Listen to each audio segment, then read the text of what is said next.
matches a course so score lines a PPA free mu na fe table no senior SCA akwakoye ni na na bobo no de bremo division 1 matches ewa ha results the tables ni na ya bobo no e de bremo and na yadwada a busy day pa ema midfield action program no incident awodo kakra enso esisi titru oboase mra kumasi asante kotoko ni Samatex Asia yebehwe na kakra ebetimi dia tudwa no de ato edwamre no kopa Tony mamra ho na mehwe do abobo no kakra de ebrey 0551599933 0551599933 and no any WhatsApp line messages mo fan faso emreme 0244263902 and also any WhatsApp with me the videos of our kakra ede abrey Montana de Tony. Godfather, good morning. Good morning, say here. I'm not doing now, sorry. No, go to me, that's it. All right.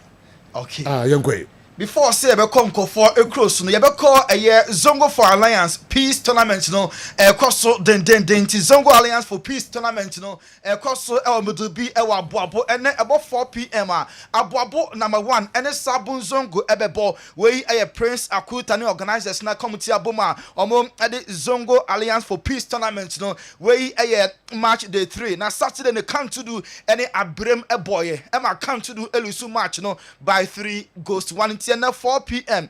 Abwabo number 1 and a Sabun Zongo and a Ebo.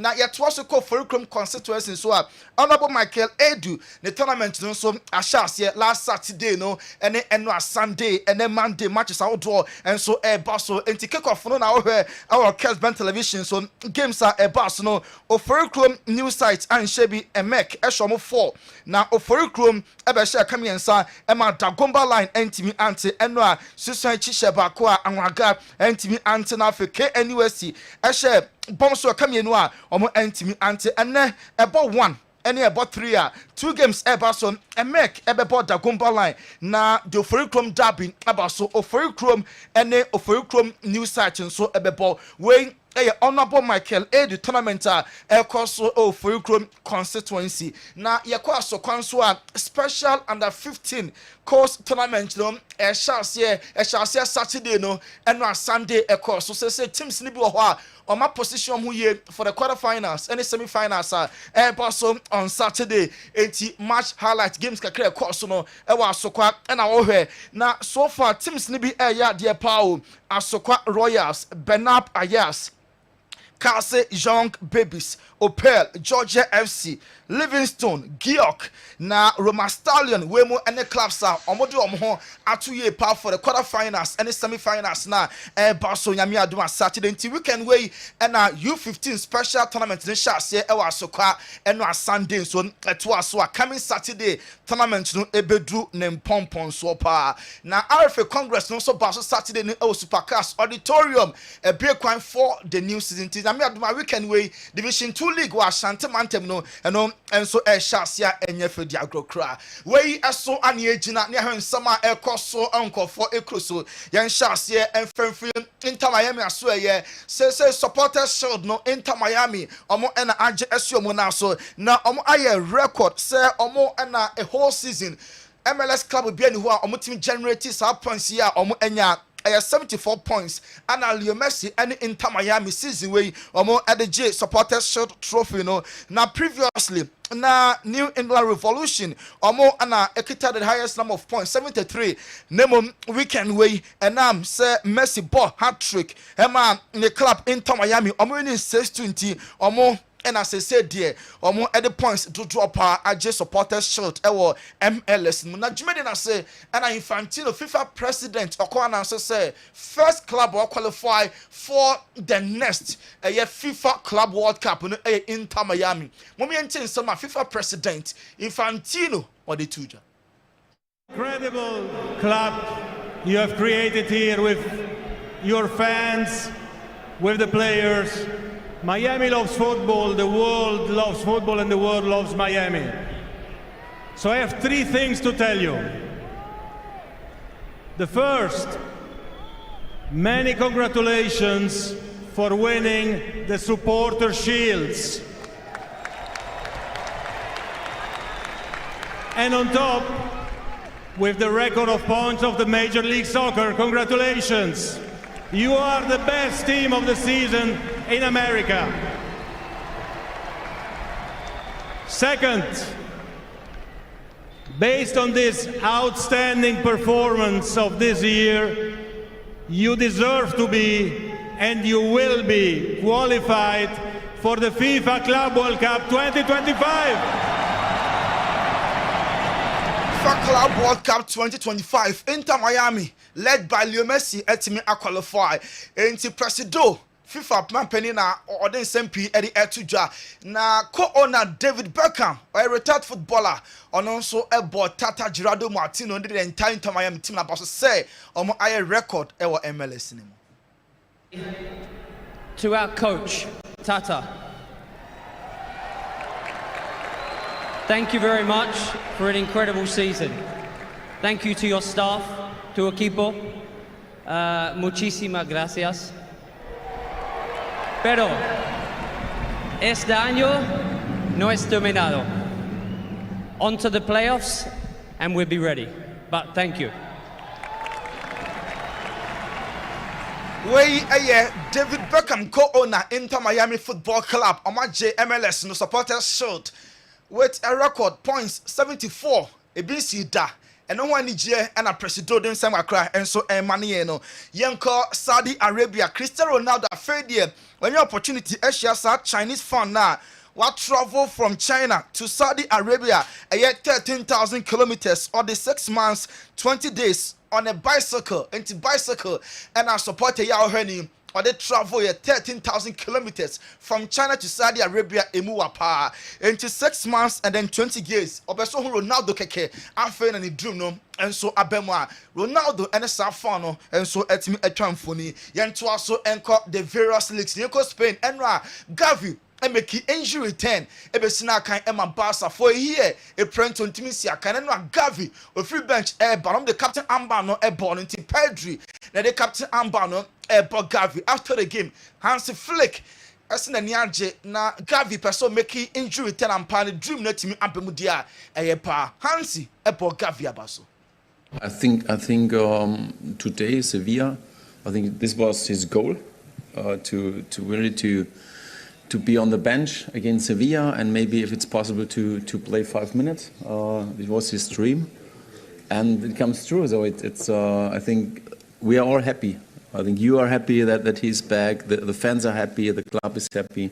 The players and you can see happy. Sir Gavi I make injury 10. Next Barca La Liga no Clasico no Champions League no Barca and a bang ebebo. Hansi Flick say Barca be ready for every opponent including Real Madrid. Sir Omane Getafe impo and Bonesta Barca are ready for Bayern Munich. Am I ready for Clasico boss weekend we Hansi Kasai for 2 big games now. They are ready. They will be ready, and this is for me the important thing is our job is to prepare well for the next match. If it's Bayern Munich, if it's Getafe, is it Real Madrid, doesn't matter, and we will do that. And I think the team has the quality to be ready for our next match. Say Bayern, say Clasico, say Getafe. Barca be ready for every opponent. Omo and so ebebo. Yanko Real Madrid kakra. Jude Bellingham bufu pa. Ni na no Vinicius Junior.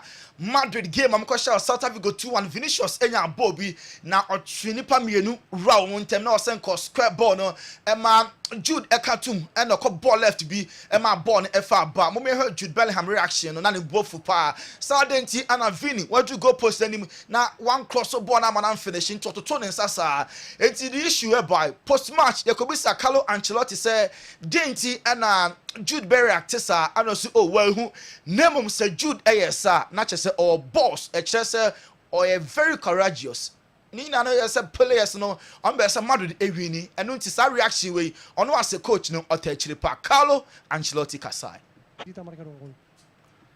No, I see that Bellingham's helping the team. I didn't see what you mentioned he did, but if he did, it means he has character and courage, which I think is very good. Honestly, I didn't notice that moment during the match, but Well, I will look into it if he reacted that way. After the match, I saw both of them, Vinny and Bellingham, laughing and talking. I don't think there's any problem.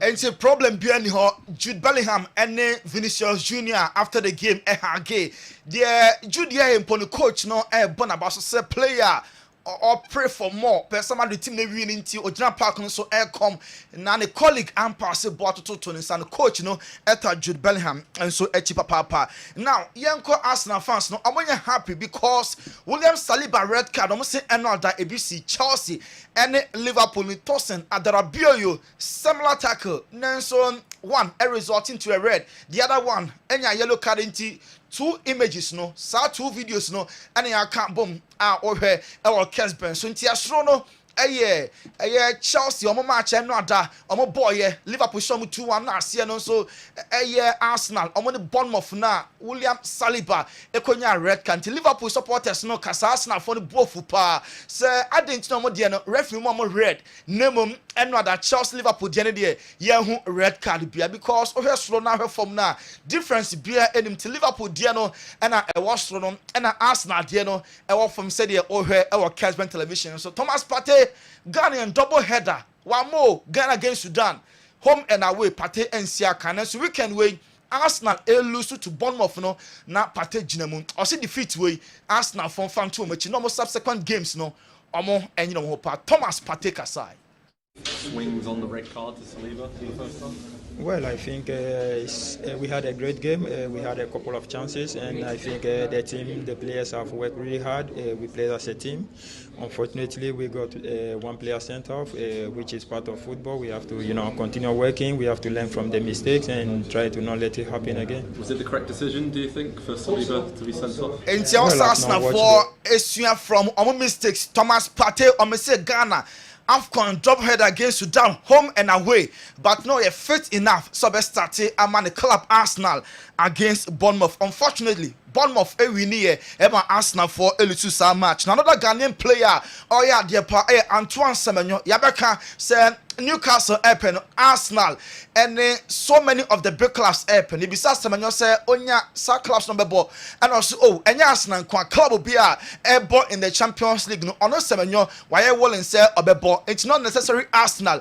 Nemo teams are able in the Champions League. Go be able to swear obey please so back na kan Eddie Amasa club we yi ene nsama Semenyo dey to just a Champions League and Europa League e hono ne target empempe so a obeso bobo no enso ekodru eno no na eno ada Chelsea so atiem so officiating and koye pa because omo claim so nya penalty nti be Chelsea omo penalty appeal no Jadon Sancho and a Trent Alexander tackle no our box no na Jadon Sancho and a Trent na enye izo and na we our Kessben so clearly who said Trent and I see Jadon Sancho so na so referee no one penalty after the game you be say Enzo Maresca officiate who is saying and I saying officiating referees na your moduma name Anfield referees name Pempi supporters no etiemwa na decisions no in their favor and because supporters no can be na say Liverpool decisions be on Anfield in their favor. Enzo Maresca.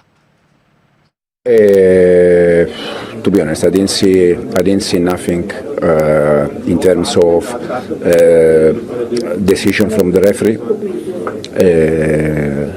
The only thing I can say that sometimes in this stadium some decision is also for the noise of the crowd, but overall I think the people enjoy the game and we 8 drop points, we 8 lose, but as I said, if we need to choose a way, probably this is the right way. The coach not happy on officiating, and also sometimes over Anfield referees supporters need they no more no team na accord to their favor. We and in summer Enzo the tuja Frank Lampard, a former Chelsea manager, former Chelsea player, and bought Nico Jackson Abaso. So last year na wasteful, this year dear.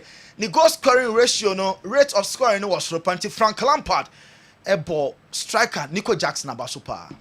Decision right, but I think for Chelsea, this was the good stuff that Chelsea did. They ended up in these positions with their head up, playing forward through midfield a lot, and then you've got to penetrate the line, which I think Jackson has shown is one of his big strengths, that he can run behind defenders. The impressive thing for me here is obviously we'll see it's onside, but is that he makes the movement, he makes a slightly diagonal run, and at the time of the pass, we know he's onside. But there it is, and we'll see that obviously. But the quickness of how he... Frank Lampard, former player, former Chelsea coach, and then some to Jar. Daniel Sturridge, on the Obama both class, Obama Liverpool, Obama Chelsea paying. Now Daniel Sturridge, SA Enzo Maresca, Chelsea, when you're very good coach. Jumana or Shano, only say the best starting in the cast Chelsea at players P. Nancy, they are coach next year, dear. Chelsea betting are competing for the Premier League. Says, yeah, dear, Amugusoa, Omoboy Jumapa. Money, the price tag's high. He's coming this season. He's leading a lot of the stats for the team. From a defensive side of things, in the midfield, they look more sure. And then going forward, they're so exciting. Obviously, Sancho's gaining confidence. Palmer's been a revelation. Jackson seems to be improving. So all across the pitch, to me, they have improved. And now they've also got players back from injury. They've had a lot of injuries over the seasons, and now they've got Reece James back as well, so he'll give the overall squad a boost. And I think they're heading in the right direction. Of course, you know, to say they're going to challenge now, I think is a stretch, but I think they're heading in the right direction. Next season, I believe they'll be right in the thick of things and they'll challenge them. Chelsea and I'm the right direction. Next season, the league, no, I want everything. Daniel Sturridge and yet in Kano.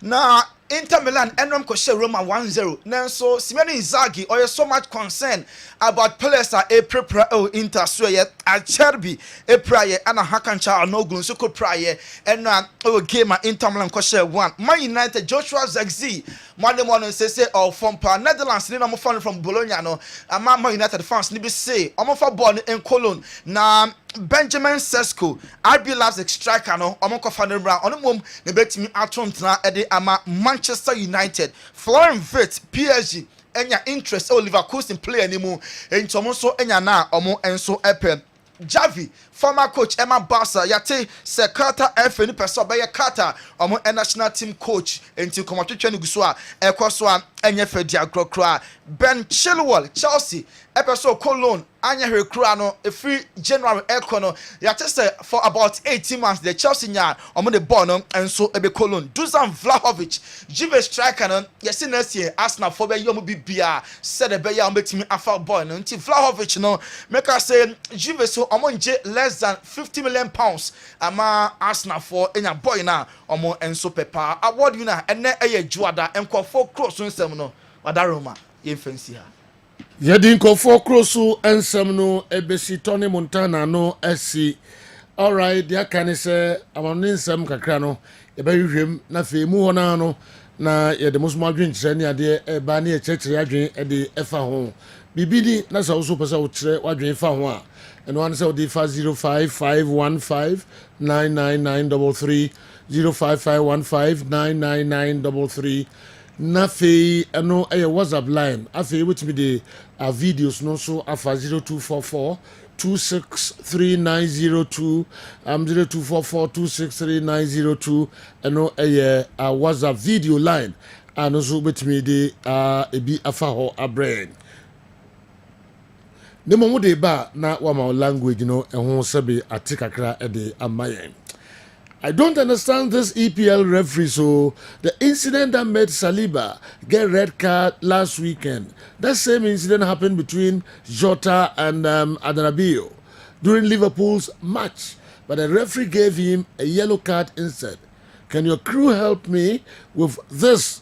If there was a difference between the two incidents, why Eddie na Ode Abbey one fadi anka ho amreyen mi ko we eso adwara no pa ma entientie mama say jo can we say club's work he did in the past season still impacting on slots winning. I need Andy's comment on it. Afo humble Alaba the also the Abrayan and Anopay and no me ko asumadu Henry with the free Sunyan and Abrayan.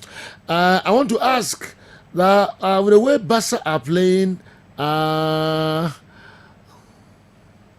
they look more organized as compared to Madrid, who are playing very badly, even though they get results. Do you think Barca will have a field day against Real Madrid coming weekend?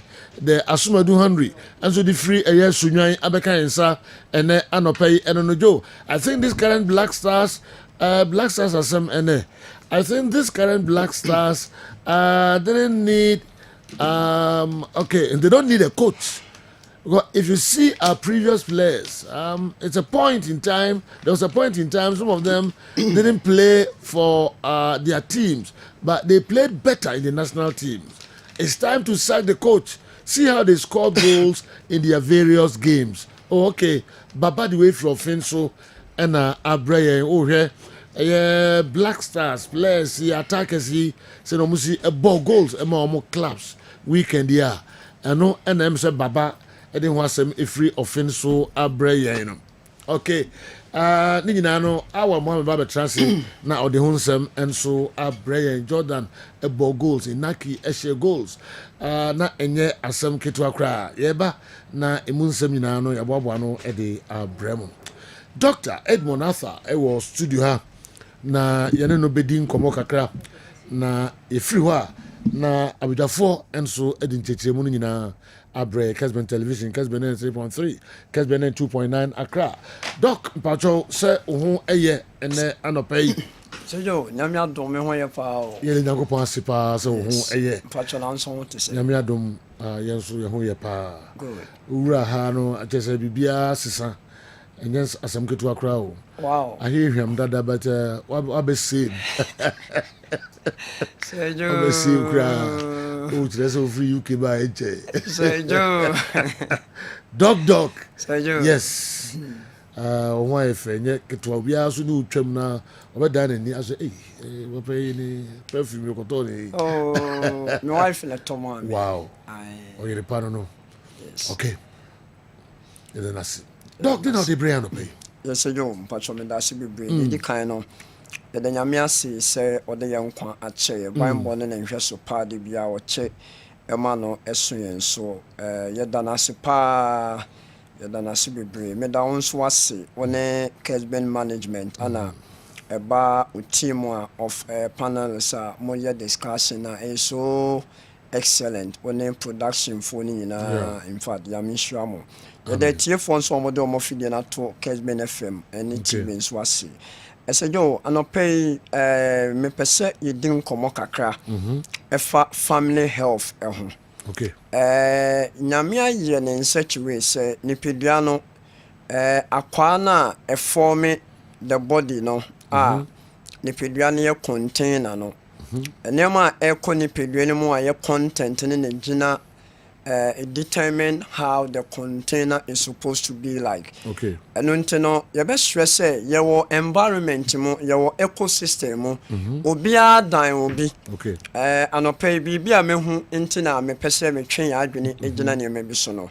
So wo no yere ana ukuno ewo ho na ukuno ho mfa no. Okay. Ana sa wo yere ho mfa na ebusua mienu na eware mesre pa se wo yo yire a mema na nya wo nko a wo duty mema na nya wo nko a responsibility yo obi abusua ana waware no wo yo kunu nso a wakoraro oyire no yo obi abusua ana waware no ye mmomodin se ye be putu your heads together ye de eti ebebom na ekwan pa bia nipa no betimi atono no because ekoba so wo yokunu na oyere ho mfa no na oye wa afemu de but bia anka oyere busuani bia na se wa busuani bi wo bia obetimi aboama nipa no ho atona pe nkomo kakra mu bidi no ebetimi alenkew ema ahoto aba be koba se wo de niam ahyehyehye wo ho na ekoba se oyere nko ade na hye no ho ni kunu yare ana se kunu nko ade no ahye no ho a before say boafo papa bi mremu no unfortunately na yare no edu akiri pa ye the patient bi eba ye ho be se 2 weeks eni na obaye no na unfortunately no na meni ho but patient ne buy ne sejo yen so no yen labs de bia won say ya meka yen fen diagro me hwep nipa no na me hwe de wi a ade na tie na my assistant no actual labs e man say no I was see hu ade no de wi a echo or running labs kidney function liver function the profile of other parameters on the ban say jo so wo fa Baby to say ALT, I was say less than 41. None of the 127 over AST, a enzyme, I will brebuno. I was say less than, I want to say, Anya Crown, 14, and then I'm 449.3. I was say less than 129, then I'm 898.7. And to them, a person making an say, a bassa, my draw in ye, mean to me, because I didn't say more, but you want answer point so your faso canon. Maybe I will refer, I'm a referrer, can say, liver specialist be not so ashy. And to them, a person making an say, and send you from say yo bonkum we down ana bonkum no so ne fa ne down nti ya modern say holistically no ye de ye ho bebom ana we no so say yo ebetimi akosa te say odo ye adwuma ebusuan bi ho mo ware o baabi a oyele ne ne okunu no nko mo nkasa other family no ho nti bebi to a nko ana onya wasem eno nti de me pese me kan say ye wo wiase a obi adan obi your human bridges. Say, a do a bina or call baby no one fanny password, untimin call. And until your best stress say, Yen swa, ye tia Kessben FM, Kessben TV, Yamiadom, Balm of Gilead, and so one of the bridge, you know. So when you pay me home fana, the only place I met me pa can free my come say, what the neighbor will secured away your home. Because the yen timinian yama refer a bem. The ye bet me and so yen ye. Then so ba can say near was see a chill now ye related to lifestyle day. In fact, yen to tunasi. One timia fam for subia emma. Intimate chill say so what ya be say hepatitis B. Say when your kidney problem, when your liver problem, when your fertility challenge, diabetes, blood pressure, how peptic ulcer, Yarabia, at channel, over Balm of Gilead Clinical. Now, maybe fire so up because you're professionals. Anna said, yo, this month, Manta, celebrity breast cancer month, breast cancer awareness month. Now, me, I do more, memory that airbaying. Confanachi oncology. Walk from Kumasi Central Police Station to Moho. So as a cancer advocate, oncology, walk cancer hundred na say, Mamun se mo do mobetimi ababeye adofo emwa mo muntimi ntia mobile omotua ene achedie bia wo se wo de beboa facility no na eho no pega no me pa chaw ahombrasie mo beboaye ana screen na ye beye no nso no obetimi a sponsor aboaye okwan bibre so se ye nsiro se ye aduane se ye den sa kwan na ebie ne momo no ye pese fa sa kwanya so ne tu ye kununom ene maame mo for say Mumbo modern set some melindan mobeba. Near him no for no cocram dear. A dear a cosso. On say already we are Namia Maduma Manoya din dia. Metia. Sejo, a Namia Dumo. De Biame Casa cancer dear. A Yarimun in our hene.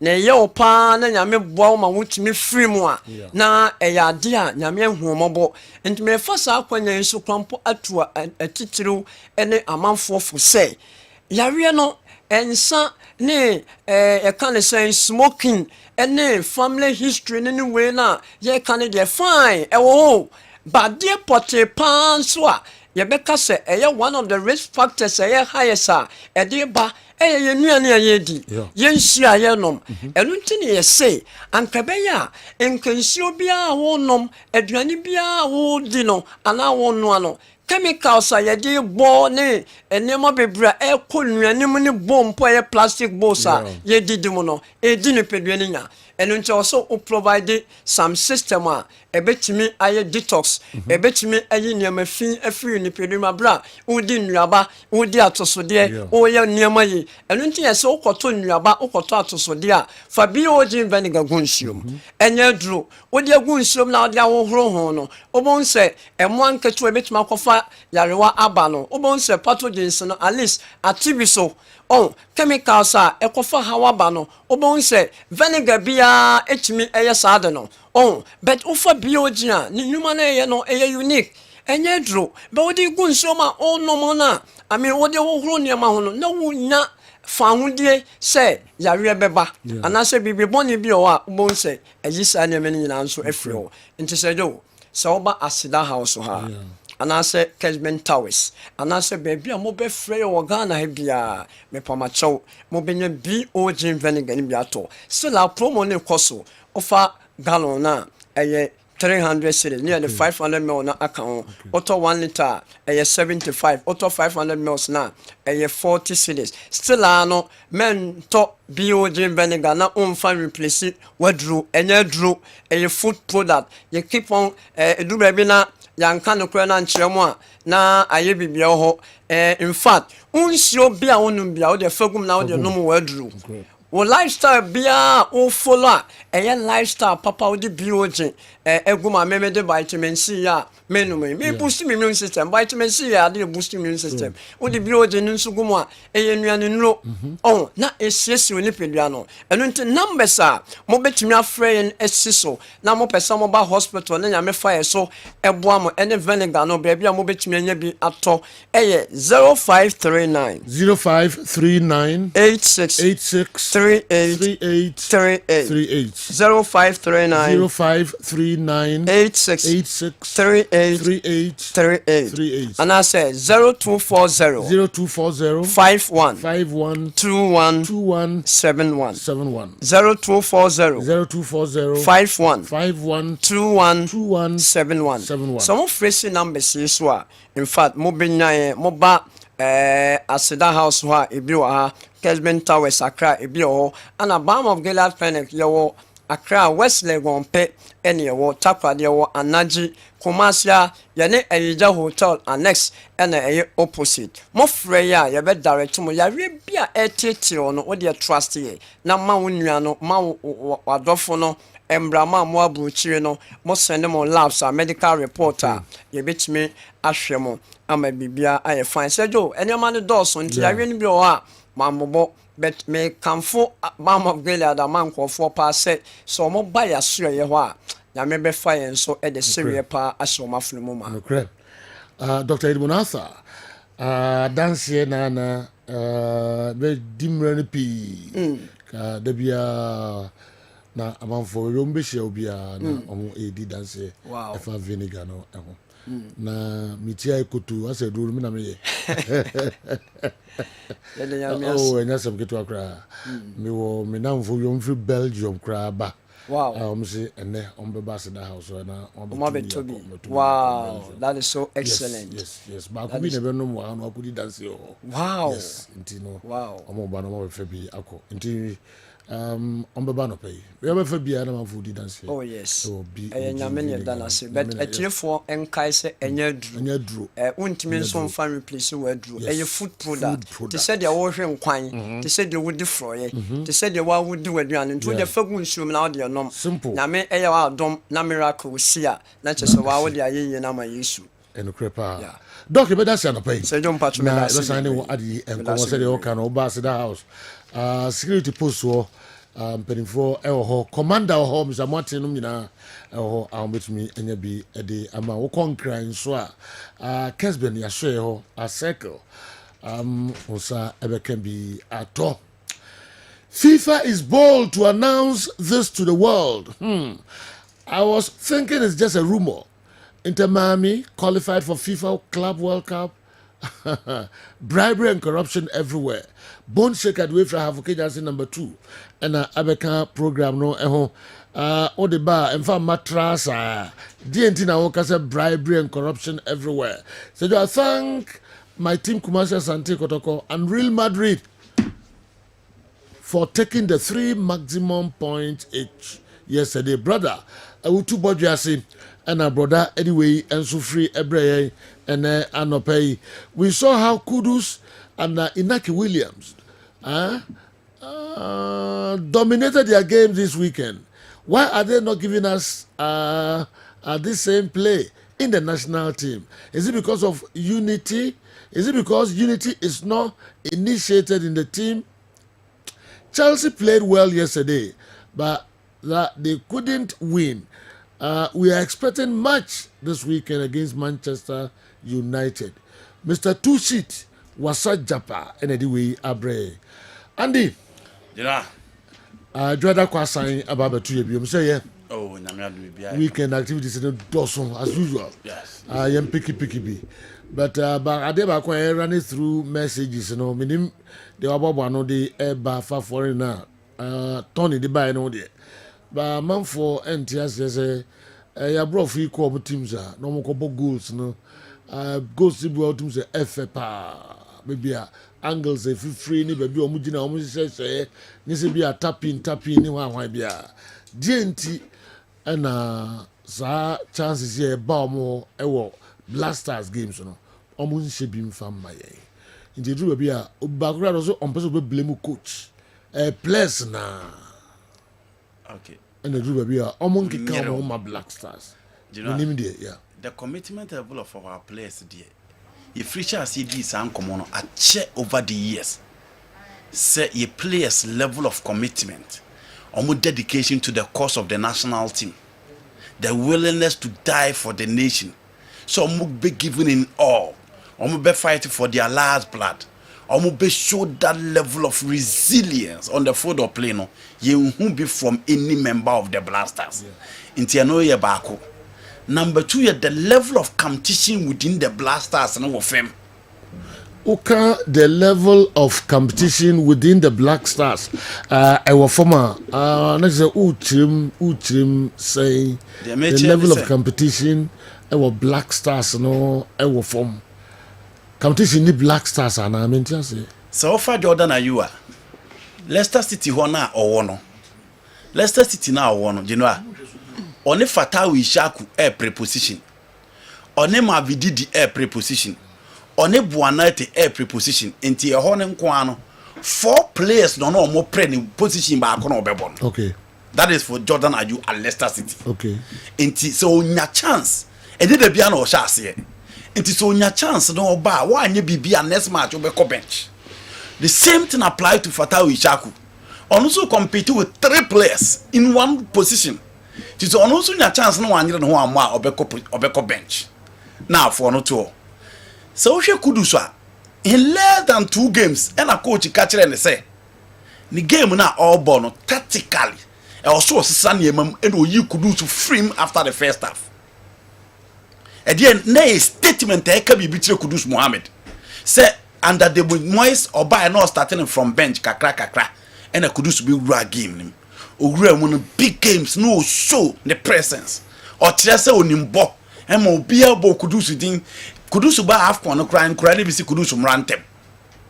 Season way junior le putegi by the pressure ho.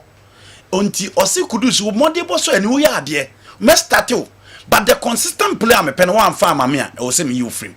After a substitute Kudusu performance say compare it to the games of boy before the substitution done the mind. Kudusu have 2 goals after that substitution. Before now when she go ya. Unti again there's competition ewo eye West Ham United in as much as oye first team player Kudusu ro na obono Somerville can play, Gerald Bowen can play, Lucas Paqueta can play. Enti honso competition ewo ho. You know we say competition any commitment thing na self to achida no aba behwe say no matter the kind of players I want e was say open system e be siw to omo ama system na timi akoyie. You know, ubetimenya all the materials in the world. So we your coach, that's the one to me and pay system a basic 2 boys now forget. National team and this team Diana the beer players eco training, the beer coach, any players that yet and obeying enough time to prepare the team from Monday to Friday. National team be glad you know I'm do Wednesday, Saturday now mobile on 2 or 2 days pay. Until the players available and the pool of talent now open. I also to be persistent be a best 2 players no I'm making me a perform. For me that is the missing piece of Coach Otado's Blaster. So system be na omoba ebema Kudus ebema those players let me flourish within the Blasters Jordan, Antion Semenyo, Kudus Mohammed, Inaki Williams. System Ben Oba. A bit me among those players and also to me flourish within the national team. So far Semenyo Ajinoa. Semenyo Poda Bia. But on also the team now Obona there's competition or one baby Obona. Okay. Ryan Christie or just Clevet or and it's on 200 and one coach be benchino. It is Genoa. All these put together and then man Yamanko and family players for national team. But in all, media, I will choose the tactical play and a year and farmer you players in the master party. Ah, you know, quick I recover Genam because Aslan Finfiono, Georgino, Mikia Mirino Aba, Odegaard Elho, can have a Timibo. You know, a lot of players within the central zone declare rights. In team 50, you want to say, what I need on born a crowd by Unya be mobile. Last season, Thomas Pate put in a few ban. You know, game na hold was saying, oh boy. In Pate would love to keep his position within the Arsenal team because he earned £200,000 a week. Than so, Bebe Kune to play for the Blasters. In all, you know, Makase games, I believe in tactics. But say Ghana play against Nigeria, I will not go and blame tactics. I rather blame the performance of the individuals within the setup. Inti said you ni no ye problem pa ne say ye players no enku for their national team.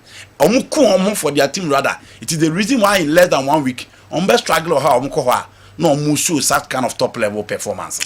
Midfield so befa Kofi and so the I don't understand why people who are surprised at I don't understand people who are surprised at the Black Stars players scoring or playing well in their various clubs. In their clubs, they play and train day in, day out with same set of players, so the understanding among club players will definitely be better than national team. Where they meet for just 3 or 4 days before a game, and once in 3 or 4 months, and playing with different players when they go to national teams. Kofi Kaswa, what are you doing? Sally Subono, and you understanding any teamwork in your debo. Sabona went to me amon, and you understand any teamwork. Kudu Subono or Bobo Kipano, you know, and you understand any teamwork, but I went to me amon. Yeah. In our chances, no saying. And you understand knitting work. I agree. Say, until I'm Kaka say, the national team no empty say with teamer will be training from Monday to Friday. Into your coach, you look at the players around, system may be you 2 or more, and no more team body and your results on the amount. In any case, we are talking about the national team. Players no Bobo Obia in the last 2 years.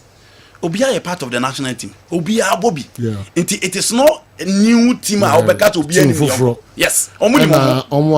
Even though no more we need trophies, but Mboni ne wasropa esiani sule ni appears rampia nomne baby jet no almost 3-4 days here no musu nyina assemble and almost then no munya enough time of Black Stars. Do you know that the chrono but no the number. No, you know the difference is that you have about 4 or 5 Liberty players playing together. Inti I know they me pardon kakra. Yes. I know they me pardon kakra. Wow. And but you know we mu the idea Bono omo bono oma bache until I make her say Atizigi has been in the Blasters for not less than 8 years. Gideon Mansa 5 years. No, I'm saying that you know the same ranks. Yes. No, you know, a production line team beyond the philosophy, and at that time, who can Liberty professionals? You know, players on Mabo Benfica, no more Potone Sporting. You can check out players on Mabo Ayas, Barcelona, and other teams. Players on Mabo Southampton, Olympic. Style ni be what I say. Who certain players be on Mabo certain academy. Style ni say. You know, no, I'm not holding brief for the players. Me know what you are doing say. So only ni je bona untimi mo and yet 3 days 4 players. They simply couldn't live up to the billing. Ah well, okay. Masa, Chief, there is a Boko Sejo. Yeah. Bokopa. Okay. I think so. Of course. Okay. Of course. Me share Kudus ball against Central African Republic and now more tini Jesse no. Me who play anana ni abre pa person we be the man mai. Yeti Kudus Jesse ni na referee kwa na me nene ko say am show yellow card. I saw a player of us on the last life. Etoho. Ya twini na kra na woko. until say just in a tea no who do boy and anu ye Nike said on the keeper no Kudus baby I share video no far ball no even utie commentary be can watch say afei na wani abre or twini pa back 3-4 all theater from Jana or set it up in Nike Williams. I've seen a lot of dedication from some of the players. We cannot say yo munyana about some of them no grievances and a discontent. And to one no mama na show our ball but we cannot say yo munyana.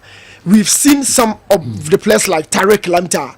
Do obetime ye biano or ye our field na so. But general, me imagine say competition ni team wa hwan na deba. Ye coach no na the competition ba. And your player no na the competition ba. Competition with Arsenal, competition with West Ham, competition with Bournemouth, Palace, Leicester, Olympic Lyon. Who brings up that competition? Who develops it? And your coach no. Auto ama ye who say competition woman na Thomas Partey starter or Midfield. We will agree with him.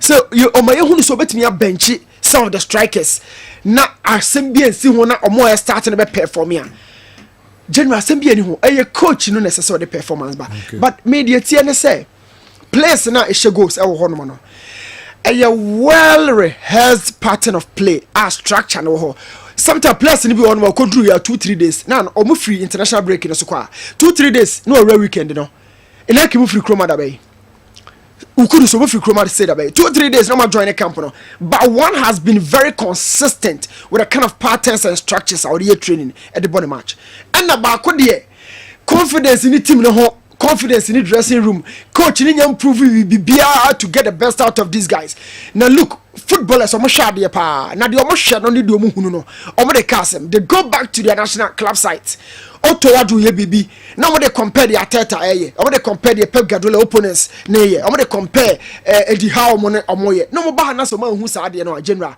o kasa obeye di no ahwe anim ba de wo ka no onfa one commitment no but I would always be saying say we don't have a coach to get the best out of these guys. Every football club regardless of the size Madrid can Barcelona can general the coach is the face of the club and how he sees football before Pep Guardiola by Man City no more style of play to say before Pep or by Man City no more style of play to say but he's come to change the whole concept of their play and that's a net or qua on the manager of falling within that same thing. And one thing a Liverpool for who say Klopp you know, let's find a manager and a slot. The methodology, everything fits so well into that of Klopp. General, before Klopp, no Liverpool have Champions League. Okay. In Benitez's era, they played with some level of possession. Klopp na dim Ricardo Baya and nei o masaso atinu to and slot do the Baya. E dia de no to ado waye e be the confidence. Na onye bibimpo a ye de adwuma ne man no dia de na so far waye. Bema boys na say we are rookie manager we agree. But kakra waye ni kire say giving confidence and time obetime ye adwuma no. What has he demonstrated before and taking over the job?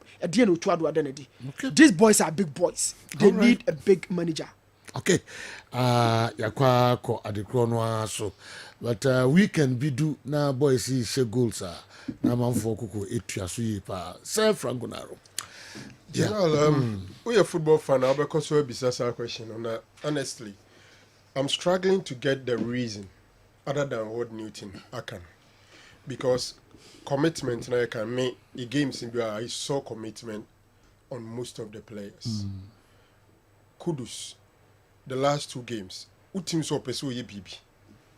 The 10 GC, Asheno, your man, captain Zamband, pursue force ye BB Benfa. Ali Duseidu. Yeah. Yes, he made a mistake. Any question, but 2 games, Ali Duseidu Boma Ena, who teams are top notch. But as a collective unit, what are they doing? We are in fact. Goal line, no ball, and connect. Ubisa who say, Omuluzi concentration and then a Bema striker to say Nike Williams, and you had that chance, no about saying, Niaka say, a lack of commitment in Tino Boseno, and gone through playing grammar. As a striker, at the end of everything, you'll be judged with the number of goals. Watch it. And we will be our brave goals or Black Stars in tea. A bad dame pass or because our brand has a lack of commitment in your month. But I dare by concern say general, so team is stronger.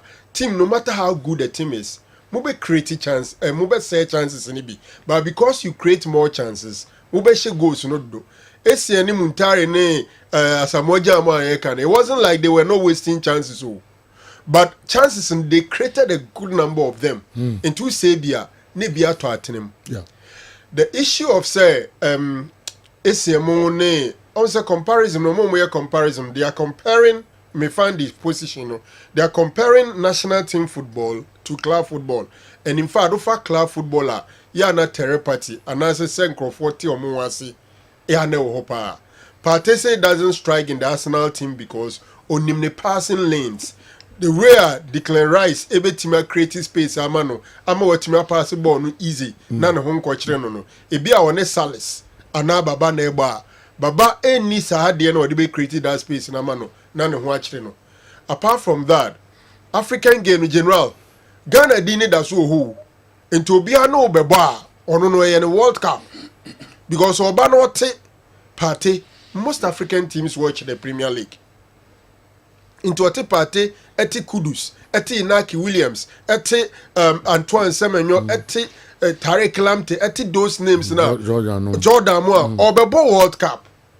into omo no motivation no ya was so prepare well what I say and probably we also underrate them in some way and how omo be tackle boys no Europe tackle ne do baby enkosa into seriously general Juma na ese coaches no hweye because yeke enye Ghana coaching kwa na 2-3 days to put the team together. All other coaches have same. Now here's our Ghana team ya general. A team wa ho achewu. Elisha Salis.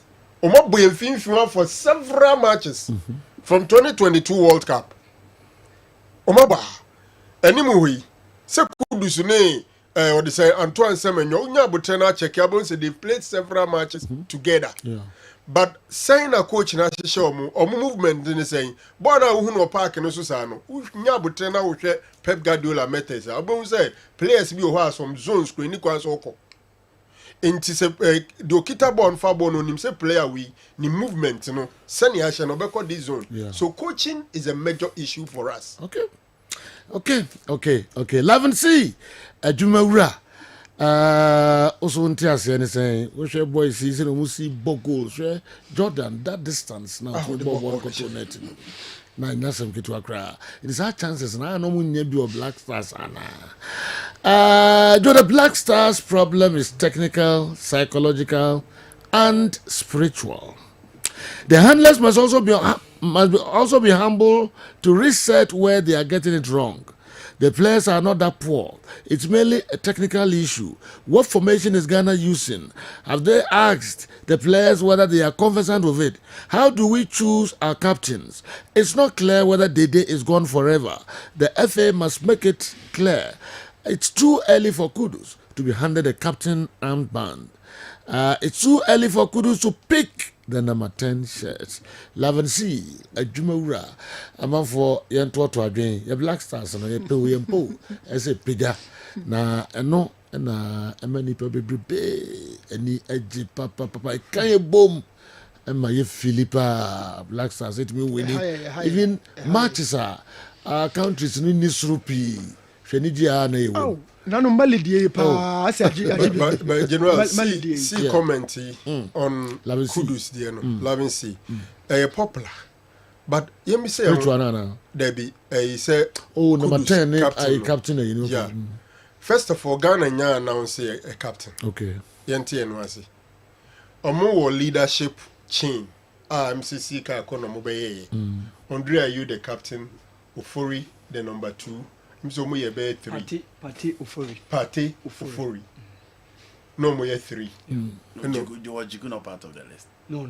Jiku had never been there. Me kai say Drew baby Jordan Bufu ye say ade no man fa na nka ho. I remember Nkomobisa. But these were the 3 guys. Among the 3, none of them was present in these games na boy. Okay. What I say? Partey Kudus wona Partey ba. Partey bo. Na Kudus amo. And Kudus has not been made captain of the Black Stars. Kudus ni Jordan or Kudus ni Jordan or ideally Jordan should wear the band. No problem. The Jordan starts. He started in that game against Sudan. But the second game, second leg, no, one or starting on the boy. First game was starting, but Kudus ne boy. That is a problem. Yeah, maybe that is where people will be looking at the problem for, because at least say we need substantive captain. They are share the order of seniority. Sana ya na nkrofo bibre no. But who share your current, your recent era? Me GD passer captain ba kwa Ghana for a one pa. Stephen Appiah. Stephen Appiah was just around the Kudus Wuyai when we gave him the captain's armband. There were senior players in the team, but Stephen Appiah was handed the captain's armband. Okay. But did those senior players complain? Is somebody complaining in the team now? Within the team, only Jordan complain. Openly? No, you know, openly within the team. Oh, so I don't want to know. TNT said Jordan complained. He said, "Coach is a captain or the Bemana or coach press conference or but that narrow kind of appeared, and I'm not sure say senior boys in G2. Maybe a ben you. Yen to so na Jordan ye choha, and Jordan ye choha. Kakrebi appeared there no. A kwan omo fa so je captain Samban e free CK akono nsem. Yeah. Omo de ma Samekufo, na Samekufo say, "Finally out from CK, nobody has even told CK akono. See agent captain." Enti se omuntimi nka nkyere CK mo na mane ono say Kufo onje captain Samband no. Okay. Eno na ma omode ma Stephen Appiah, but still there were still other senior players. Kenya Stephen Appiah. All right, obviously Jordan rejected the captain's armband. Meaning no cry was adi mu dia. All right, yen to so na Jordan. Ye peke nkra Ghana for a players in Black Stars players no acquisition goals and amount for ntiase. Say di no munye same e Black Stars and akofa sankomo yina. And so aba migidi ye pass ye behwe ye matches no emu kakra me kire 5 major leagues ni be pick kakra nkra bi emre no kwa na eko na fe yaba GPL matches na eno so ba so no na nke pese ye hwe matches no mu yie pa ye kwa na results no score lines e pie the table no but oba na isi ni bia kwa kusi na fe attention nyina coincident no so na ye jai matches na nkasa teams no narrow the make am nim so to the make when a referee be akọ capture your attention nyina na ono na discuss no. So the normal thing is here in Shedanye news, but the any normal is here no we see boasenra Emma buses glasses na the papa you know say attention we could be as a discussion and ekoso me akotoko ni samatex abo I think a game no but the time no kakra bi and the force our game no other teams who perform pa I think e hwe omo pa team back to say Gold Stars they are performing so wonderfully. So, senka in your time, cry and ma omo perform plays, omo ball results, omunya and kebe pa. But so bonze and bas na papa no ena. Yepo is a discuss. Of course, yes, they're very important. Inti diana ekwe. All right, very important, no doubt about that. So I want you to have time and discuss my team, Gold Stars. We are unbeaten in the ongoing DPL now. We are following the trend of Summertex. We're going to win all our home matches this season. Watch out for Gold Stars this season. We are winning the league. Barros, Bibiani, and Ediwe, and so Ebreye. Udafone match ben na kabere. Kotoko game ni beshim. Kotoko ni Summertex. Yes. Okay. I also told you say legend and no better say Franco Konyo isu ya no odi achem ni dino. Oka asem say into. Oka asem say local player be betimi compete for position in the Black Stars. It would have to be the goalkeeping department. I don't be brain na ya adwene. Na ma to be bo ase ahwe atizigidi. There's hope in that statement na into a kind. Okay. There's hope. Me point here local goalkeeper krono ye the chance na mana wie. Na obe step it up ajiaboso. Na me hu abalora el blaster. I think about back and I'm a flop you come say antiko. Unlike the usual part in a player coba no call flop no. So your local goalkeepers na me Canada say. Yeah. General, there's hope for these boys. Okay. At least good performance, you know. There's one area of the game no be di nyache papa. I say person general board no so ne. Me make kotoko de no ho ne ahwe ne. Atizigi has a very big problem technically. Okay. and the club side intimi deal with. Yeah, you intimi deal with. Sudan took advantage. I'll be discussing that. But se kasa fe ne be improve hormone dia and the next say wasem bonopo. Local goalkeepers ni bi and take up the mantle. Wow. Okay, into where here Kotoko any yes, and artistic. Okay, and artistic. All right. Into my yen twaso and the memra hona and Chelsea Bobo ye papa. Then so points no echo Liverpool and so the do baby are refereeing decisions VAR and so now your referees now more Europe no messy up sir. All right, Manchester United Abranti man di patasi Joe no also the match ni na ehwebi me pacho e mawrem fi se Man U fighting from a goal down. I think I'm a Jabranti, Tintin Gram movie pa, or Babeso Patasi or Kaime. So my mama revi, some Man U a winning, but I'm fighting from a goal down. And I'm going to be winning. Saga mine, we don't say we be in a deal. Quite be over first or bearing. But second half from where second half from a 10 again. But you saw Ganacho pa, my cranem one, then you want me stop Ganacho. Oh, attack. So you see Rukano. Saga mine. A whole down so be in a deal. Why I did quite a bit first one. Okay. When radio Saturday in Bonnet and I'm so. Okay, and the MPK matches in Kakre. Okay, you know, me started from Arsenal game on my boy as usual. Say if international break in about who expected this kind of upset, games in the beam and Pimpi and it affected some of the big clubs. And Arsenal against Momofuno BNM say Arsenal overwhelming favorite for that particular game. On the field of play.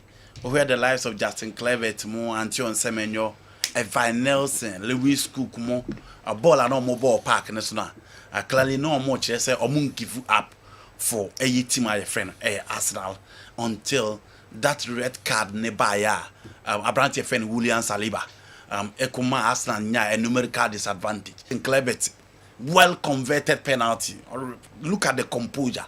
Now, she be or far, so the ball no a 2 year. Into bomb of air there. This is one of the teams Omumode boy team ya so any and against Arsenal, you know, I need different from the bomb of Edibaydo. Arsenal atia when tem dodo. O check said the GD and nipa bebre si wo omuntem say afi we there. E yo mafi omo na also team ye bibi omo na also team challenge Manchester City no. You know, o share omo against Brighton any this particular game. Arsenal atia a lot of games to play for there. But if you look at almost competitors now, you know, I lose as it's almost here money the Arsenal. It was just unfortunate. Say red card more lose this particular game. Wolverhampton, Emma, Manchester City, another tough game. And no BN say Wolves almost that at way and Manchester City be fan fala. But it'll be a work Wolves, any Man City game be you know. Manchester City against Wolves, Manchester City against Newcastle United, Manchester City against Brentford. So team so omo City bobia na Man City ebre because omo players technically omo are very good. And the spaces na ya na City dem omo timi utilize it.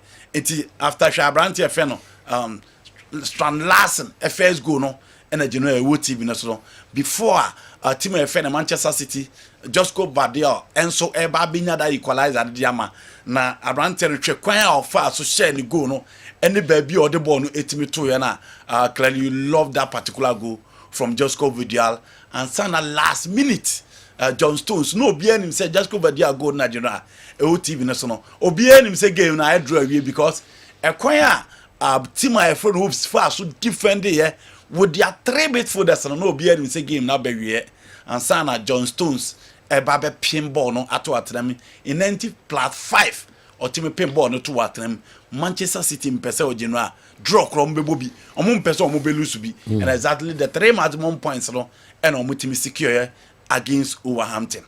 Manchester United after a goal down the last time who say United are coffem na against a stubborn side to say Brentford omo team back bet dominating game no e be create chances esa benya those goals no it was one of those games obebo team my friend Manchester United abaso So the performance of Mudade did no a performance so almost to us especially the performance for the second half no so almost to us society will be to me akoye. Shakwa Radford efa so a share ball no Emma a Ganacho efa so ball no che after conceding that header from a Tampinok. Again, almost are working so well. Say players no more hard they want 10 Wadema Brentford no. Omo pay you omo nyina free and gradually it looks as if after a series of games, our coach the bench Casemiro no or buy no Casemiro Manchester United there no be him so bet me their mom no come teaching here tough for him no while elevating the game no and exactly at the Manchester United you know Ganacho eti ekano na hwe pass na Bruno Fernandes look at the flick from Christian Eriksen or the Bruno Fernandes Bruno did an anche yima Erasmus Hollander said you or lobo bon efa goalkeeper no so it United there for a long time who say omoma such kind of performance in ebio Chelsea against Liverpool. How can Andy say Arsenal lost to Bournemouth because of the red card Saliba earned? They had red card against Man City, but they held us to a 1-1 drawn game. Honorable Kojoba Ajiman, Ghana Digital Center CEO. Honorable, the difference is that say attack here Arsenal ne bomb of Oba, you don't expect Arsenal to defend. They will attack. And with the technical players available, any squad on one, who your coach, I bet you who de say, ubetimi open up any teamer, your friend, a bomb of a ball. Again, the substitution or the quiver by no, or not the back conceded the second goal. Shakwan of us conceded the first goal and look at the second goal as well. Into Saliba pro no, and my Arsenal let you hope daho, and on a team a friend a bomb off, a team take advantage. On the other side, Manchester City then general. Arsenal a defender with general those numbers now 18 was no. Few occasions anymore. Into the plan for Manchester City and the plan for Bournemouth honorable. It did the same thing. Into who expect to say after one man down against Bournemouth, the approach will be the same like one man down against Manchester City. Now, Liverpool against Chelsea. Big game. Na meka say omo beche mu 2-1 now say na say ni nyina ye je no obi ahu say ball no de mo boy okay 2-1 yes I did 2-1 for Liverpool okay ball no de mo boy but you know the final delivery and more defensive network you know and an problem could goal against the run of play Liverpool goal yes you go the entrance e kwa am ball no pa ni mo be utilize sa chance na e beba no any more defense no se ball no ba ho a kwan a Levi Cowell any tossing be fa so ye adwuma no wa chire ho no je no e no ne ade anamo lake and hwe kwan am fa so concede the second goal hwe ba bia na mo defenders ne gina any kwan a Akati John fa so benya asa penalty no and for me the arrangement was wrong for midfield anytime bia Romeo Lavia be ba be che midfield bia you know e o mu say Enzo a pick it I'm on the game not free baby last season no. But the moment I been Romeo Lavia or mo game in Biano, mo game no a Bedford no change into a different dimension. And mo mutimi bobo no to say the net here. And Captain Joe did a very good job on Kopama. O make sure say game no to me on mani mobi. And exactly a Juma and slot a year on the midfield. And o you Kopama from Sabinya sa a go no esa edema and said you Jadon Sancho ball no for me was a penalty. You say no so bray against Trent Alexander-Arnold. Chelsea fans ni be so bonachi social media and so Sana Sancho here. You don't expect a consistent performance from me. It's not that type of a player. But for me in the ball dear. So many video na my penalty and a referee and that toss and so ball for me was a red card. And also na who say a red card. You could see Enzo Maresca kai. I say noise na koso ewo Anfield. Influence referees in decisions all the time. Yeah. You say lawyer come for the message be but clearly almost see that ball was a penalty.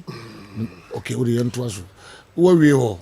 But when you're 2 points no or 3 points and all the same but your bobo. Chelsea dia munya. Me impressed. How there you so Chelsea dia munya mo bobo.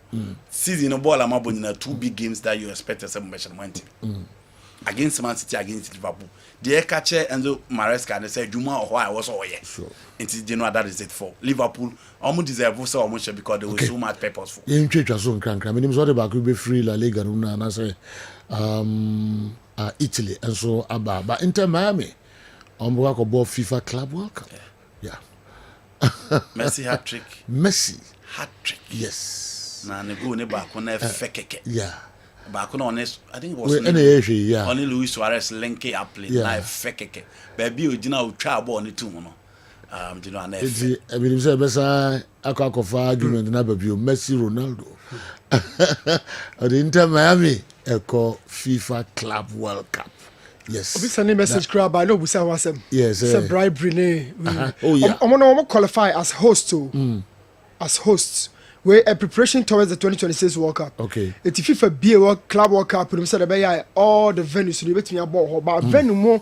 Baby, be favor Messi more. Ayo mono host Club World Cup. No, it's not do mo shembino. Okay. A small section of Obuasi supporters who came to support one player from Samatex caused those vandalism.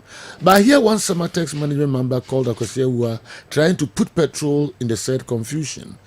I think the FA should invite him. Jam school Ediaude Abba, I don't know. Franco, I remember or there, but San Semino on your time got crash with him. A team. And in a cop was a team been a question is a one on the door soon. Yes. Answers. Yes. Maybe I'm imagining him be kakra. You see, General. Because Samatex ni Kotoko. Probably be any of the Kotoko Ashes Samatex 1-0. A day in Ebema Kotoko fans, Ako Papa Samatex Bass. Yes. I said two explanations, and I said, in Chechemu Yunaba. Yeah. But I say, Kotoko Chita for and Ako Papa Samatex Bass after beating Samatex. Yeah. The other Chechemu say, some Obuasi fans no mo support Samatex no. Omo ntia say omo this year Obuasi ni was Samatex. And now Obuasi fans almost support Samatex. A Obuasi fans bia omo de play bia free Obuasi bebano. Ebe bot sa team ene Kotoko ba bebo. Omo support sa player. Into man ntia say team na team edu kai. Me kai team edu. Yes. Sa team na. You know, me rushing to conclusion because interestingly, the other reporter me said, Nipa no mo accuse say odi sa microphone group no, omo leader no. Ono na Samatex bass ni pie no say di animu ebie kwem say bass ni pie. I see. First of all, mijitum say Kotoko ne on my first match honom no. Some fans were not happy because Tinedu was not used. Young apostles. How many young apostles? Mekai, how many young apostles? No, there was a boy, my friend, or your bossini. I think the game running a man of the match. Omo budget no super because honestly your bossini. Konto Junior. Midfielder. Konto. Good. As good for. And he said, Obuasini ekupie wa impimpi. I'm sure they want the person to play. But Ubisa who said, is that enough? So Obuasi fans. Ebefa bua kobubo Samatex came. Also two explanation about. But I couldn't say Kotoko supporters na ko attack Samatex bass. The other side no say Samatex for omunya fans be Obuasi fans be omunya happy. So Obuasi ni no amubi. Enunti no mako papa Samatex bass. Boy is wrong before boy no be ball ni bi. Obebo ni me free bench be bo bi into 2 hours. Good. So would it be enough say Obuasi ni no Obo Samatex ya mana start interior enko papa da bi rese san tokwa no omo me de masototo fo no mitieti mu ano me se chase free Kotoko as a players no emra omo ball match wi omo ka kwaji omo samba omo supporters no me se how does our group no omo so won se no omo tutun so bro players no so who ye yeah be sure say wo videos ni ade nyina ha later ye ka sem na ye be intisa anko fo no then I could support us no bass now omo train mu call ho no omo so ko papa sa bass no class enso de ba dia if him for na ko yes ade no unim nti no na re ento yobo kakra nti na me person questions na me be say nya me can ko si say we should look for a third reason. Yes, we should look for a third reason. Him for na ko papa sa ya lolo bass no And a he force na to bo man ko ball samatex for bas no yento ebu kakra ntina me pese to me say two explanations there is it yes Emra na kotoko fans no support players no ko ji omo samba omo supporters no no who say ho na ko fo bi rush honom starters omo toto nyoma bro kotoko players no when they did mu a sanko for corner ko attack kotoko supporters na no mti a little bass no a papa glass no but you know I had the video we I had nye baby ana boy na omo be support no omo no he for to nyoma bro kotoko meba I had kotoko fans first video na buy na ho na stadium also yes the meme chere I don't know but the meme chere na me busa no okay na meme chere say po we achi ha no ho na saa boy ne fans no he for na to saa nyoma na no mo dey bro oh it doesn't mean say no more fako oh no what's up okay me to was yes and I'm not saying to more fako me chere say baby na boy ne flag ne wa na ne fans ne wo na no mu ye dede no enye honom to 23 years ana me kire baby nsuo no ne won to bro players no bass I say first ne ye ko supporters no bass na no team free kuma se ba e ko back no e no mo din ka papa glass e then a sign to aso ko ye say come so backs ya papa no ye rem free anything America say after looking at you Obuasi supporters group bi o support player no na akwa attack kotoko fans bi na akwa attack samates bass no eni kwa say hwehwemu ni si o we should look at the third force I agree because baby ana me because me ni nyina na nye enough reasons okay because baby ana me so me ten VIP ho no na boy ne fans ni bi wo machi no na boy ne fans ni bi wo machi a say and the boy no ni mboko ti omo kasa sa and clearly but no spread yes no montifako yes no montifako me no ya agree nti then and omo ko destroy the glasses no of kotoko so a team for instance supporters no pass na afterwards a sanico samatex so bass no and so ni na but mpanimfo a aso o ma shase na game on we na chese o ma draw mo conclusions easily hu nko form yes na o mbesa ye o mbio samatex no and na make us o munya botre general na yenye hwehwe mu ni o campaign for am na you too broad o ba say one awu akasa and our friends Edmond akasa yes and now atro no baby and so kasa on Facebook I say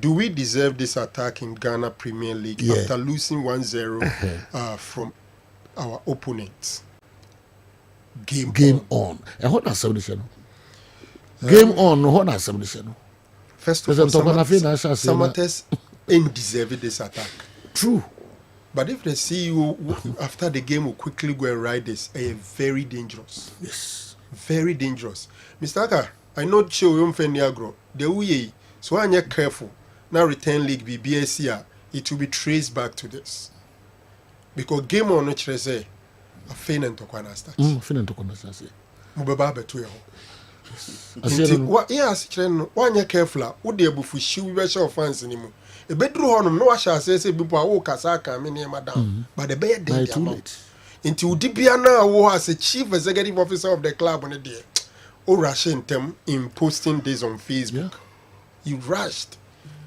I say we nya butre na munye hwehwemu kakra na mu hu ba bi fi na as a leader no anya careful na BBC wo ho no mo na say nei yemfa ne say yes yi samates minka say dru but these are some of the consequences a build up into can start one day ye be ba so de ba Whitney you know who two buses no say almost ya destroy glasses no na fi ye ba na ya keke ni nyina bom na ya hwe ne nso we ye kotoko fans no bus no yeah so once was ya destroy omo glass no abo na bi he for to so abo no e ho na ye pe general he for so na to bo samates for bus no e ho nso any asem no sometimes I ask myself say sebi I dream be na ya na debi ni pe biti narrow upsa I dream be pa na woni pe bitri say team hwe bus we hwe ne bo samates bus look at this adentia whatever the reason is doesn't merit this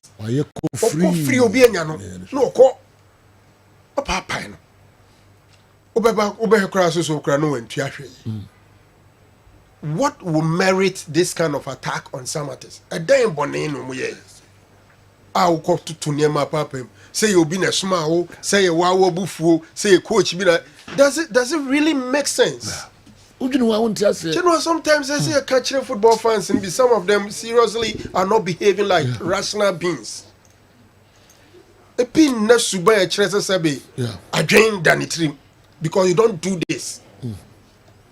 Na robasa nyina se na bo free baby na basa enti bambo ombo ball by no oma nwia bibia say bibi betmasi enti no ese ya let say I'm not holding breath for anybody but kotokone Samatex no entawa bia nhye den ni omutem ye nhye den enti wan hwe a so obenya security alert obi pent ya una so a adwen ma utim kura se beef even security because kotokone Samatex no rivalry so kotokone young apostles grounds no your tension say ya and so rivalry be any ho kotokone young apostles but be Dr. Ogum say no musi ben no obi ka say kwade aba bi kra bo no na odi bibi pia no yes a team back and then coach asem and yes kotokone younger way different but make us okote tina dudie na chi ekoso tense grounds so sa na make am tina dudie na chi okote supporters no group no mo boase na omo so feel say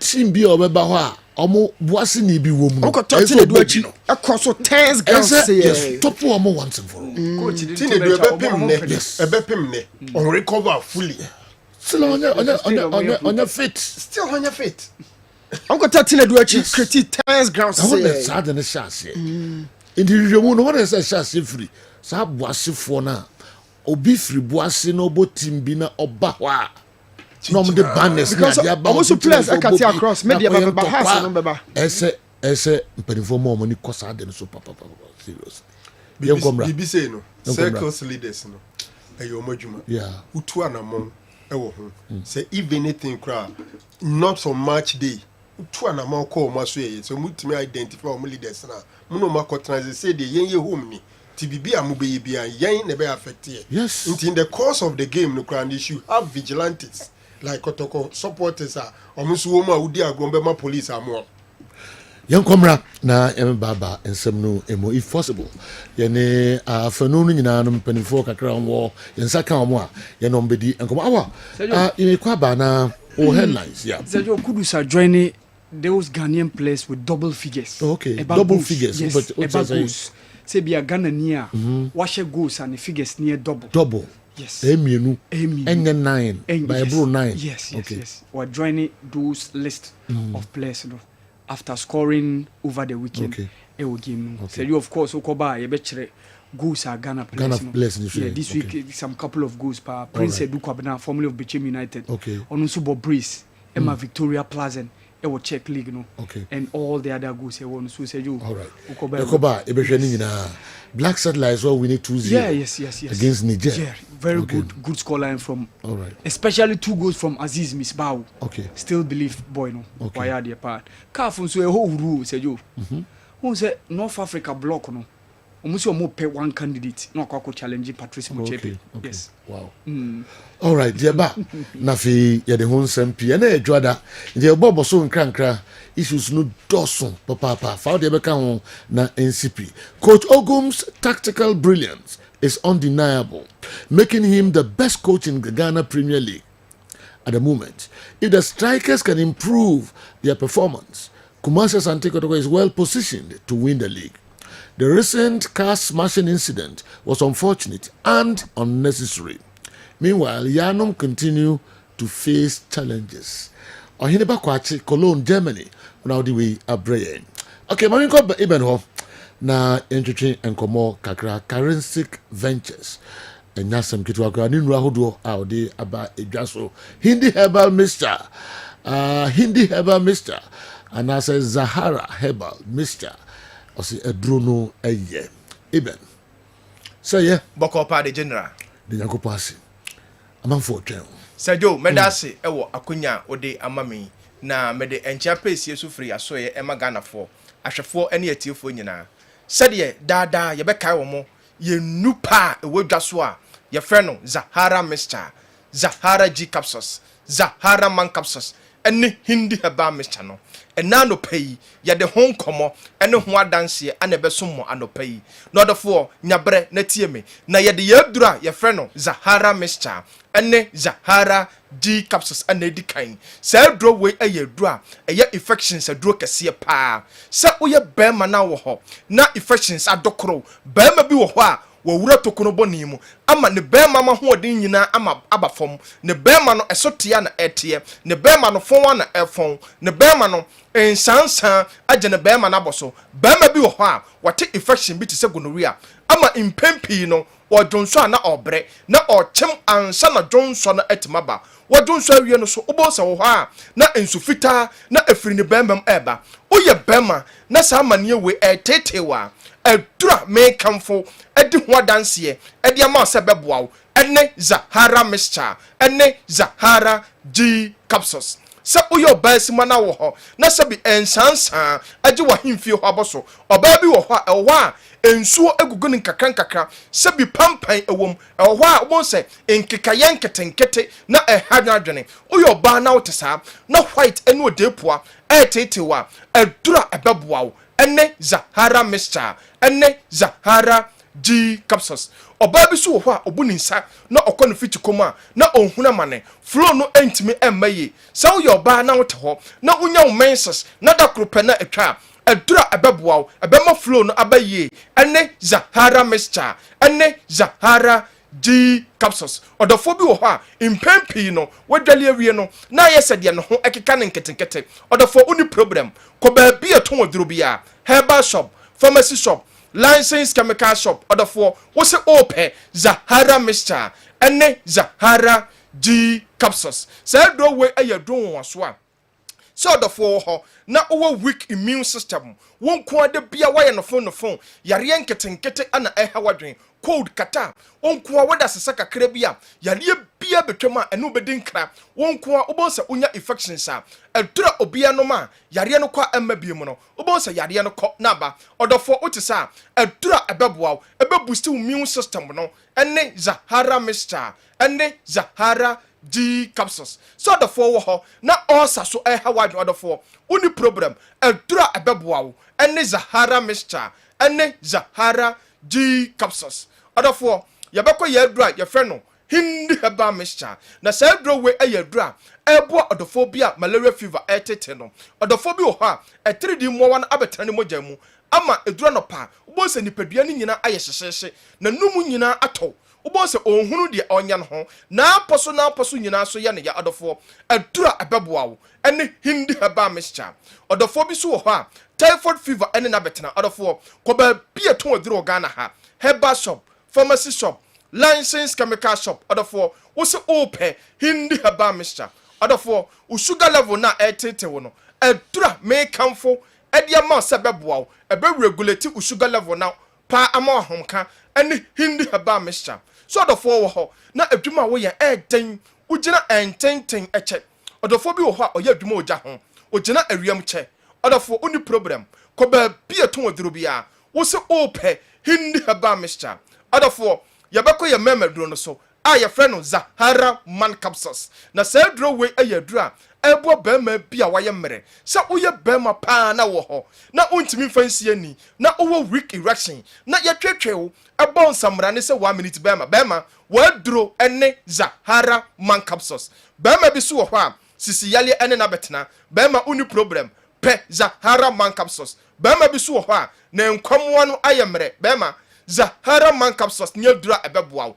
wodi ya ne sa ubeko ba bi eton aduro bia say ye herbal shop pharmacy shop licensed chemical shop wo se ope Zahara Man capsules odofo the phone number si ebia na nkomo bi wo ho ana sa odofo ope ye ndo bia ton 0246 0246 34 83 83 83 34 34 0246 0246 34 34 83 83 34 34 0248 0248 56 56 93 93 35 35 0248 0248 56 56 93 93 35 35 adofo de bia meka mese bambo atrema eye chen ayaresa baketema eto adofo de bia memma yare no enrikiw endo so ansa no wapekaristic nupa ye de bedwa so a ye frɛ no Zahara mixture ene Zahara G capsules a ye de Zahara mixture no ana mene capsules no ebo adofo bia boost immune system no asatu infection bia se bitse gonorrhea ene Zahara man capsules a ebo bema bia wobo adabridwo a ye twetwe no ebo ne nsamrane se 1 minute bema ene hindi heba mixture ebo adofo bia malaria fever etete no adofo ye nupai ya topete omamu ba bia eton aduro bia say ye pharmacy shop herbal shop licensed chemical shop no adofo tobi na no maduro na obeya danse no waka say charistic aduro no ye adofo tobi o tobi onoma obeya danse say the even e kan no friend numbers no ni ba bia nro ewo bia no mo ne omo eni enkomo pii ho am betimi afre omo na woni omo ede even ye dase na otwe ese na e be sign wo atrasi biom charistic ventures in Rono eye papa. Victoria's Collins anyway Abasajo wait there. You think Chelsea was robbed yesterday? The referee was simply not good enough. We Liverpool even feel the referee wasn't fair to us. I'm hearing the fans who support the Obuasi guy at Samatex were mocking the guys who support Tinedu that their player Tinedu has not been playing. What Mr. Aka said was highly unnecessary and very uncalled for as a leader. All right. Victoria's Collins and anyway, and so Ebreme. Yebetwaso na mahu lawyer message, you know, Osisi I shot one by emojis baby and a lawyer ascendi ede Abreme. And a hard drink kakra.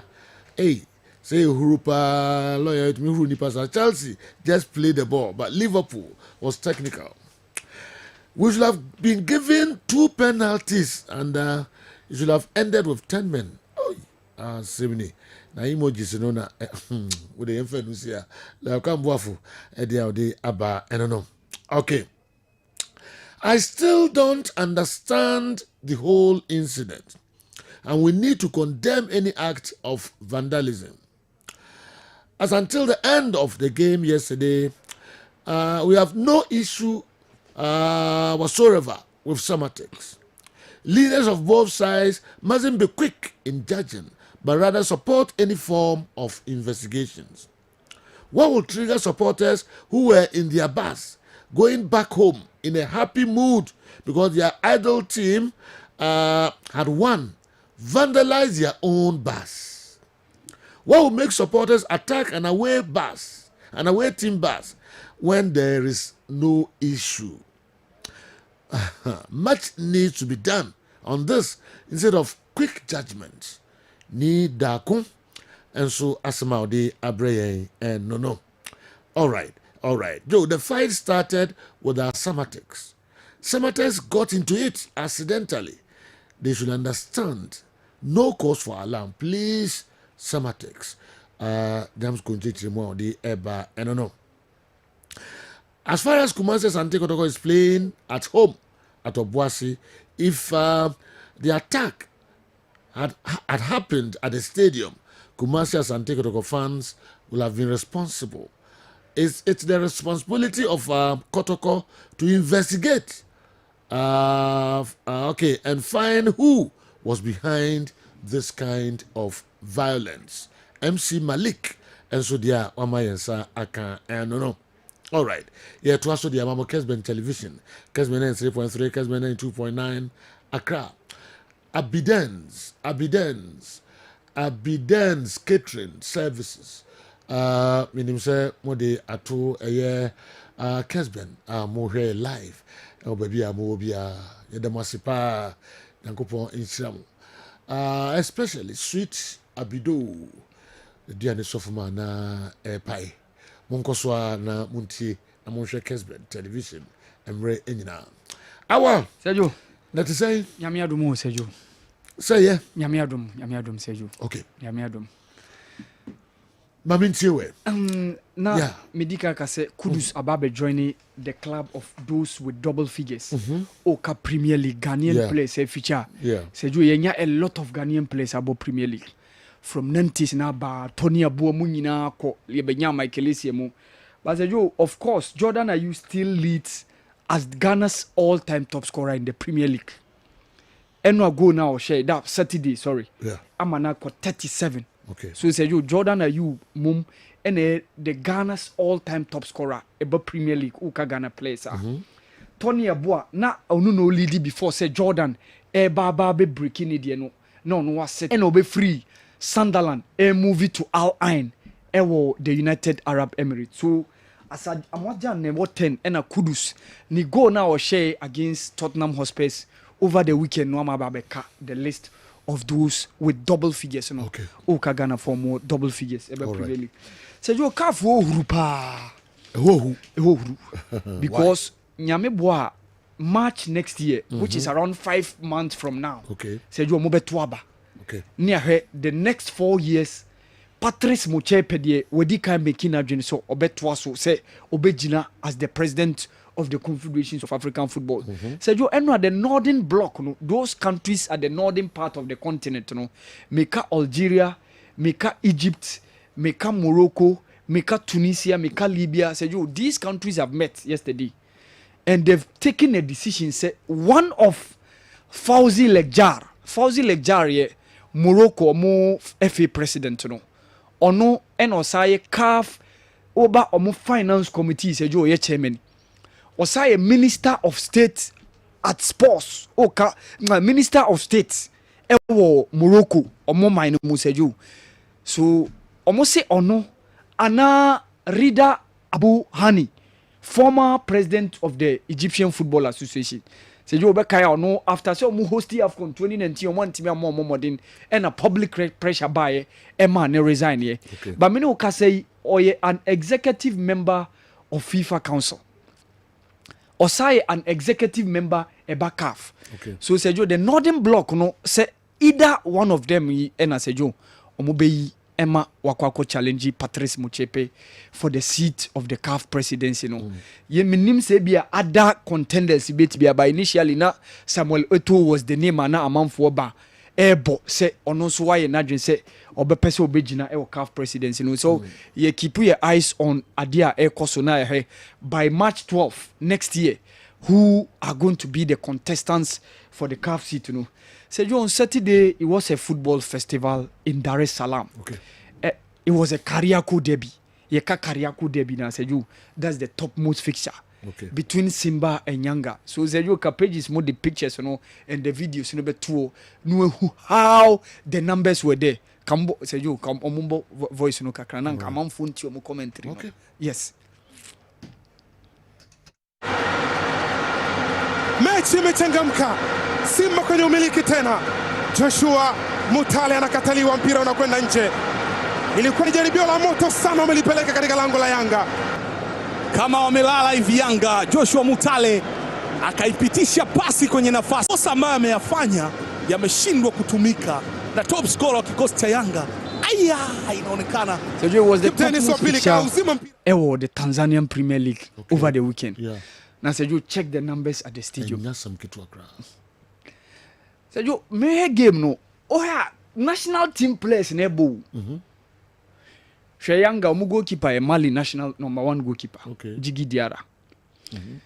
For omu backline, no, Enoch Baka, Dixon Job are members of the Tanzanian national team. Okay. Midfield, Stefan Aziz Ki, Burkina. Okay. Khalid Auchu, Onunobo Uganda 6. Wow. Clement Nzizi, also a member of the Tanzanian national team. I see. So you Salve Pakome cried a Cote d'Ivoire one friendly game, BS and say one of more players prayer now or more friend. So Saba Simba side no. Where Abdul Razak Spear Jr., another member. Where Mohamed Hussein or captain. Stephen Dese Mukwala, Uganda number 9 no. Sabe Augustine HKJ1 of the top players are Obo new modern Rivers United in last season's Nigerian Premier League. So you almost only $200,000. Hey. Yes. And the game ended in a 1-0 draw. 1-0 for Yanga. Okay.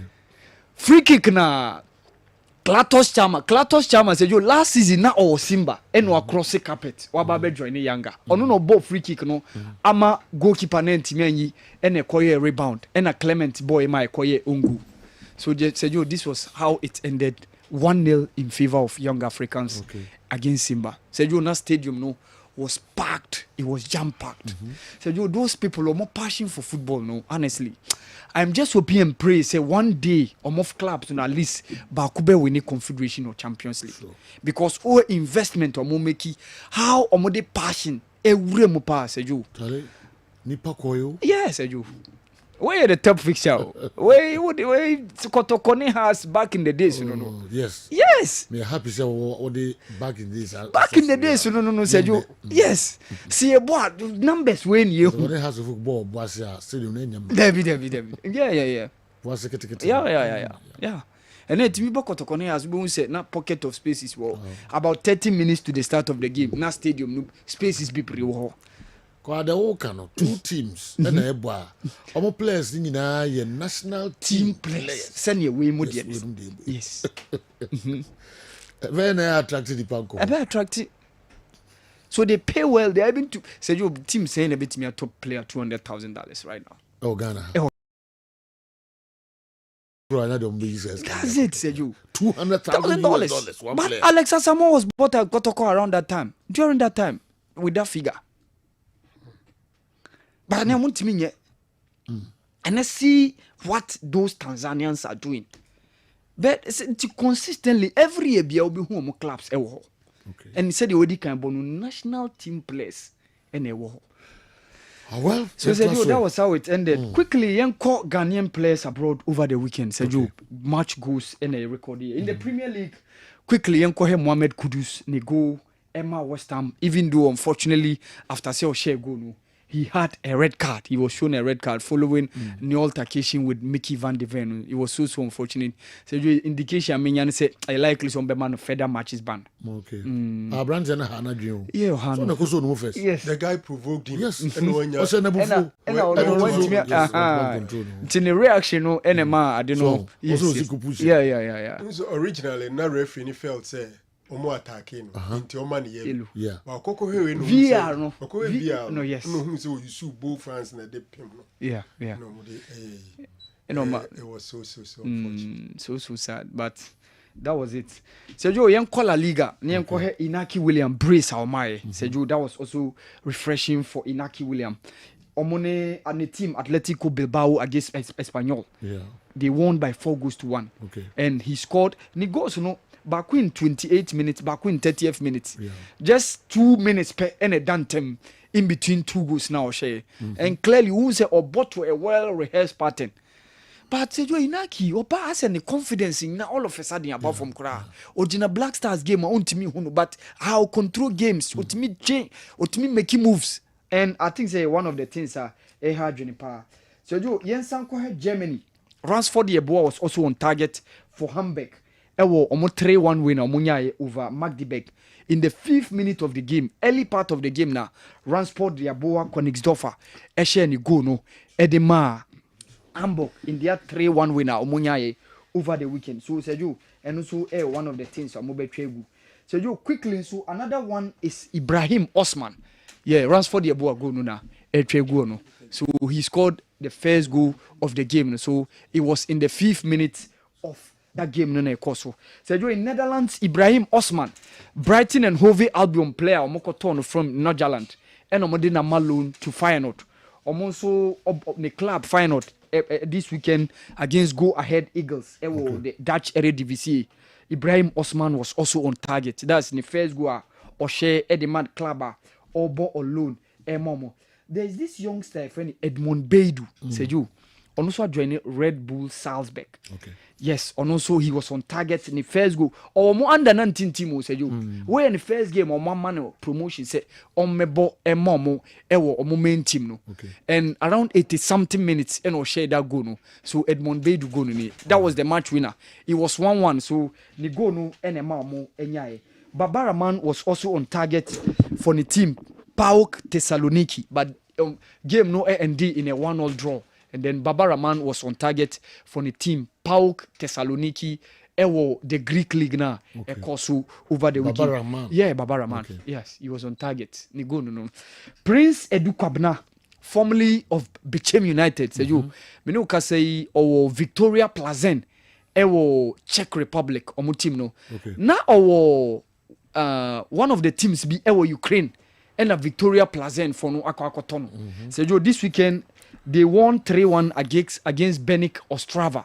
And then Prince Edu Kwabna 3-1 no more winning. So he was on target on 2 occasions. Okay. Emma the club, no, which was also very good for him. Apart from that, so Patrick Ajimai, the Major League Soccer, no, MLS, and also the team Charlotte FC, former side of Arisenafo, DC United by 3-0. So also he was on target over the weekend. Emma club. So this sums up goals are black Ghana players are share over the weekend. I think it's very good for their confidence. Fatau Emma assist. We saw Ransford Yeboah scoring. Duncan Ibrahim Suleimana also came in the second half. Emma the team Atlanta Abraham Moshe Venezia. And then Ali Dusedu was also in the second half. So a lot of Ghanaian players featured, but these were the couple of goals I recorded over the weekend. See a rounding up performance of Ghanaian players over the weekend, Sergio. All right. Awal Mohammed, how can the FA President team play a game against Heart of Oak with a printed ticket of 10 Ghana cedis and sold it at 20 Ghana cedis? It got to a point that one ticket was torn into 4 pieces and a quarter was sold for 20 Ghana cedis and people paid and were given no tickets. Wow. How can he take Ghana football out of the dark by doing something like this? Hey, ASI, Harrison Nyako, Millennium City, Kaswa, anyway, Abre. Sana Kosi, I don't know. I just want to believe Sebi and Tessa. Assistant Superintendent of Immigration, Harrison Nyako. And yes. Immigration. Oh, yes. No, that's because it's a serious case. Yeah. You know why? Mimpesa Mekase. DFA president because Keta and Kaza day-to-day administration is not so involved. Yeah. I want to say Dreams FC. Say Yampa. You see the seriousness no any sika omunya because Kebi Abinya Ghana buying a percentage in terms of VAT. And say oh yes not just we evade tax. Because at the end of the day, take it the operating and the overturn and no sebi ubebu wakunta. And say oh Jessica wa bra. Take it and how do we account and get the right percentage? That is it. Very serious. Though the FA are doing their best to reshape the league, but the main cause of the continuous decline of the attractiveness of the league and pushing away billionaires from the league are not making it attractive for corporate sponsors as well to come on board are the referees. Always making headlines every week. Pakwesi Fabian said it all. And you can see he nearly cried at the post-match interview. Why? So won't they stop their magic works? Abba Bill Michael, anyway, Abba. So te pa kwesinka. Na I hano pa. Meaning pa for years. Asam hana na also supokura hin. But this is the first time. Complaining sir. Complaining be at us. I think so. No one can say any team now. Also in a clear penalty. I always think but we need to see the video clip to be able to see because there are a number of complaints. So fairness, they all call it for fairness. I think say is in order. Yeah. On can say demand. Mova periperio enye juma. All right. Yeah. Okay. And Temeko Akofa Dawood, Nenkra talk a crab na femini what?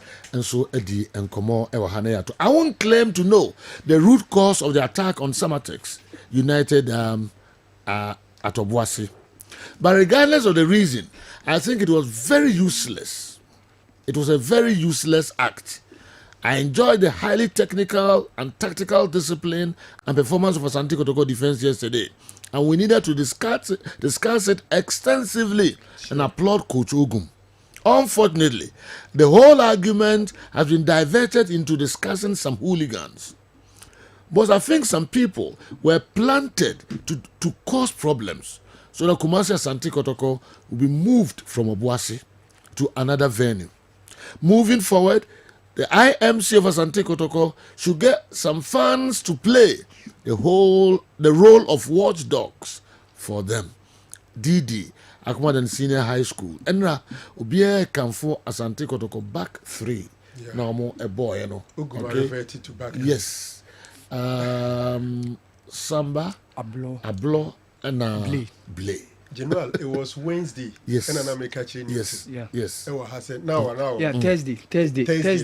Now I'm catching with the current Kotoko team, no, the back 3 is the perfect. Yes. Because we so nail from Justice Blay Bono Beboma Omono, a bed then so the bench. Yeah. Until the back 3 will be the excellent formation. Sure. And interestingly, Ugma reverted to the back 3 in this game, and they played so well. And Yama Mununa catching my attention when I remember pitching. My pitching. Sure. That's very true. Unim say opinion no wo baba yara go praman so Emmanuel Apia former NSC Nino. Okay. I know mo move no kwa Accra no. On na say omode Obuasi. Pitching. Wow. I'm told say look at that. Pitching no. E friend no. Nana Apinkra. Okay. Mo friend no come here. Okay. No mo ne kasa say o mebo omo. Okay. Inti Emmanuel Apia is the brain behind wow. the massive improvement. And no pure Kobiano, wow. no Boma Basu. Yeah. Boma Basu. And I think say Christopher Damenya has also done well. Okay. We share AstroTev, no more there 2 pitch nano. Any free dressing room or banner. There's video there. Okay. He also pay for it. Say okay. Omunye those decorations in Infamano. If you're not able to from Damenya Boto. Damenya. Yes. Okay. I maybe we'll get a video later. Until they've done a lot of work on them. Who show my first game now? Shane right now. Who team say yes? A lot has gone on. So yeah, more paying for opportunity to Emmanuel Apia. Okay. Or say staff na na home na and I feel my pay 1 or 2 people be experts be there. I don't know. Me who say need economic change that so. That's right. Okay. Apia ni jere mfimfini Emmanuel Apia former. Oh, me ni pa. Yeah, that for no. Oh, okay. Oh yes. Yeah. Me ni pa. Or me junior wako carry. Okay. And deep down we enjoy Damenyansa. Damenya, wow. AstroTev. Kotoko Danasi. Mr. Damenya, Kumasi Asante Kotoko. We'll forever be grateful to you. Yes. Still maybe a Kotoko could be well done. Contributions are hold on Yema team. Kotoko Dasi. Now, a casual outside a ball players, no, you won't believe easy. Yeah, all right.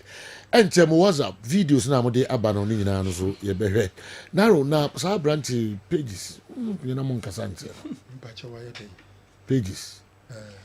Oh, my God. Just back of an a branch na video by an who's son or son. Oh my God. Who's the visitors? You be no idea be see the office anymore. Oh, Akunyana is what I'm a visitor be a bar not with free the whole. Not obey number. I see. Man, memo, mouse, memo, who's all two so they need you home quad and will be. What did Sika by university? I'm so do level 400. No, class. But overhead no in the class. I saw on the hand. What do I feel? Maybe Blue Majanoco. Or assemble pool. Whitney, Mama, we have video, no, like a short one, nothing, many party in pages. Whitney. Oh, no, it's on in the neighborhood.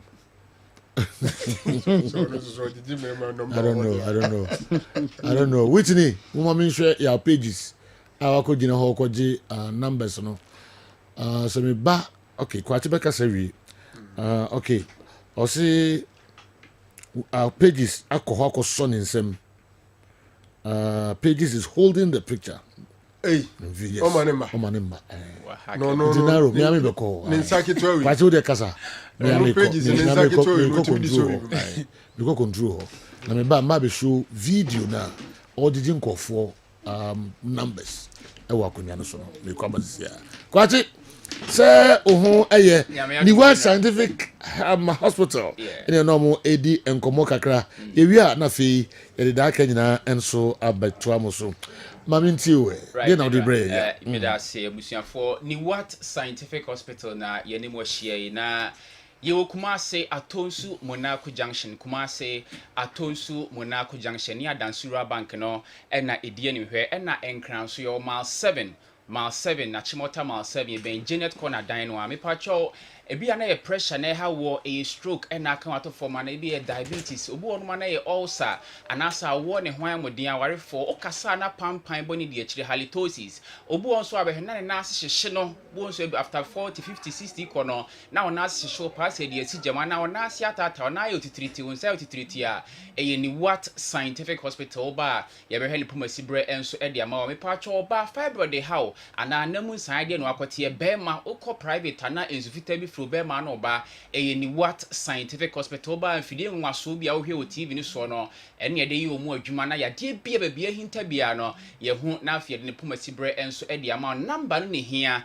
me pacho frɛ yen WhatsApp onso e betime di nkomo e wo 0244 0876 870244 0876 0244 0876 87 na general last week ebedi nkomo kakra edifa prostate problem ho on say me catch say busumi bia so ehwe yare ahodo a na conditions amanfo de aba no na yi the notable ones de ba yi pa no na ya be kire kakra di ho nkomo na ye di prostate ho nkomo no amanfo to aso afre bi ba ya na enya sinkuma na general no so ye di nkomo kakra de afa emema heda so agina mema ho san say mema pa ne ba ya so ho yi pa na ene nkomo no efa eye emema semu a ekofom kra protocol be kasa be kan say erectile dysfunction na sai erectile dysfunction no high papa no bebre obu ono mo a akoye asemu akoye asumu asemu a na edin se obekire mu akire onua no kwaje se obi a ogini die pansa na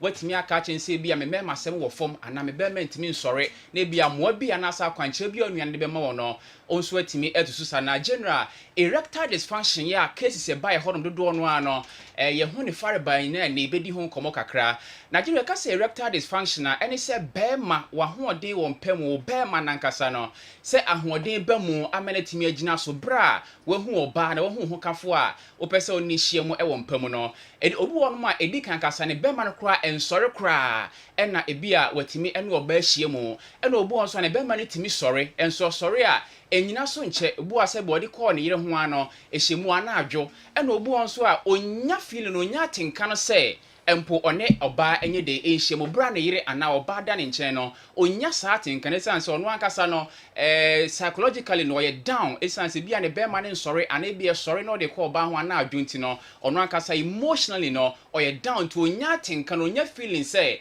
empo no oba enhyiemu na oba ni what scientific hospital a ne niema hodo ye ne hwemu aye na da na di kire se ye wo yare bi se bia diabetes o pressure wo so anaibu wa stroke aka wato form obu onu ma cholesterol sadia doso ni pedua ni mo ena obu onso a arteriosclerosis obu a untini na edimoje fra koma ne ho ba ni pedua ni se bia ntini no ebi ya sade anase emoja de dem na se entini ni pon a etimi eka saa ne nyina o akoma yare nso a etade saa ne ma ne ba fe Parkinson disease awoso yare e wo ho na ho so no obu o saa condition ni bi ono so ya na edin se ne bema betimi asore am bi ono oba nso ahia mu ena fo mo motai no cigarette na so motanom George bebre no obu onso eta ha no sane ma we ne ma hodo bebre ene ehunu so ba ni what scientific hospital a eta ha emema ni pa bema ebi a bema sem kofom ene obu onso a sa yare ma hodo ma bosu diabetes pressure stroke ni ade no ebi no ho aduru a wonum ntina duro na no ode ni side effect ni bi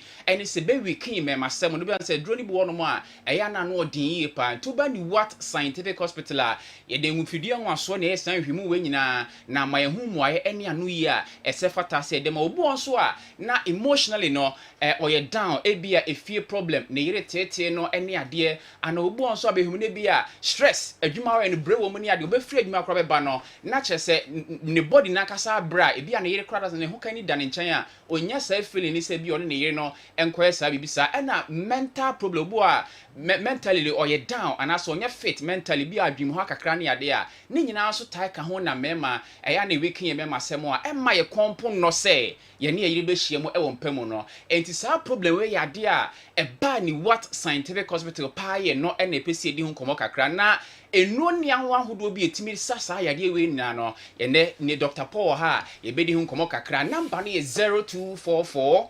0876 0244 0876 0244 0876 doc yenhwe enhaban no bna kakra edidi nkomo ya so ya na se de sayare te se emmemasem ne ade a ye tai ede hwe ye ho honom no na ye ni ho nkomo kakra nim se ya ade a ha mmema no bebre na hwe this month so a cases na buy no a dominate power with prostate problem no nti ye pese edi nkomo kakra na ye hwe haban hodo a eno so etimi boa e wo saa ne manimu. Okay, Dr. Kwachi we de medase se de ya yakoya scientific clinic nintine de bia ya ma ehwehwemu ne de ma answers anase time bia no ya me ni da ho hwese ade a ya hwehwemu ahunu no eno ne yeta aka ho asem nti all things being equal se be bosome ba ko pani no enipa be 200 aba fa ko na mu be 90 de omu nyina e kan asem ba ko omu nyina kasa kokosi se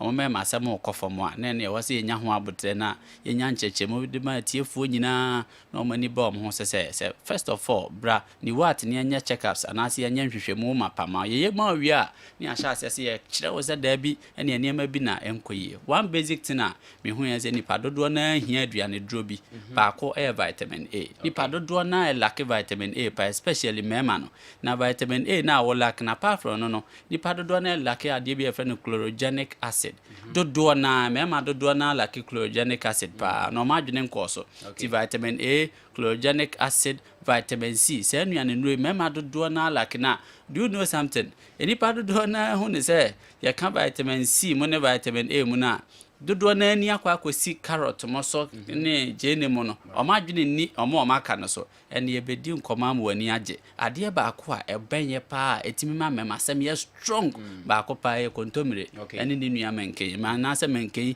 ene ne wo fa kontomire ti menken ya de papa pa no akwan a ye fa so teki ne vitamin C no ne vitamin A no ene some aspect of cardiac glycosis kakra wom ene chlorogenic acid ne nso kakra wo anum ne atwe ne nyina de aboa no kontomire ehon komo na me ne wudi ne se wo lack vitamin C a wan hwe ya na ma o mema sema kofom wo lack vitamin A a ebetima ma o mema sema kofom wo lack chlorogenic acid a ebetima ma o mema sema kofom nti ye week ne nyina ne ye cases e ba ne ye hwe mu ne ye di hon komo nyina adwene ba mtin se oh ene am say oh my Ghana na so bibia or hwe no se o pese wa maintain your system na ye ta ka se ye ma ya duane na ne ya duro na ya na gira ya ye so nti se wutie mi a se wunya kontomira dibi nemum se wo ba ni wa scientific clinic a kontomira ne ye dry no ni ya teki ne vitamin C ne vitamin A ne wom no ni ya sanfa chlorogenic acid ni ya sanfa nuane nura aka bibi ti se cardiac glycosis a me boss yi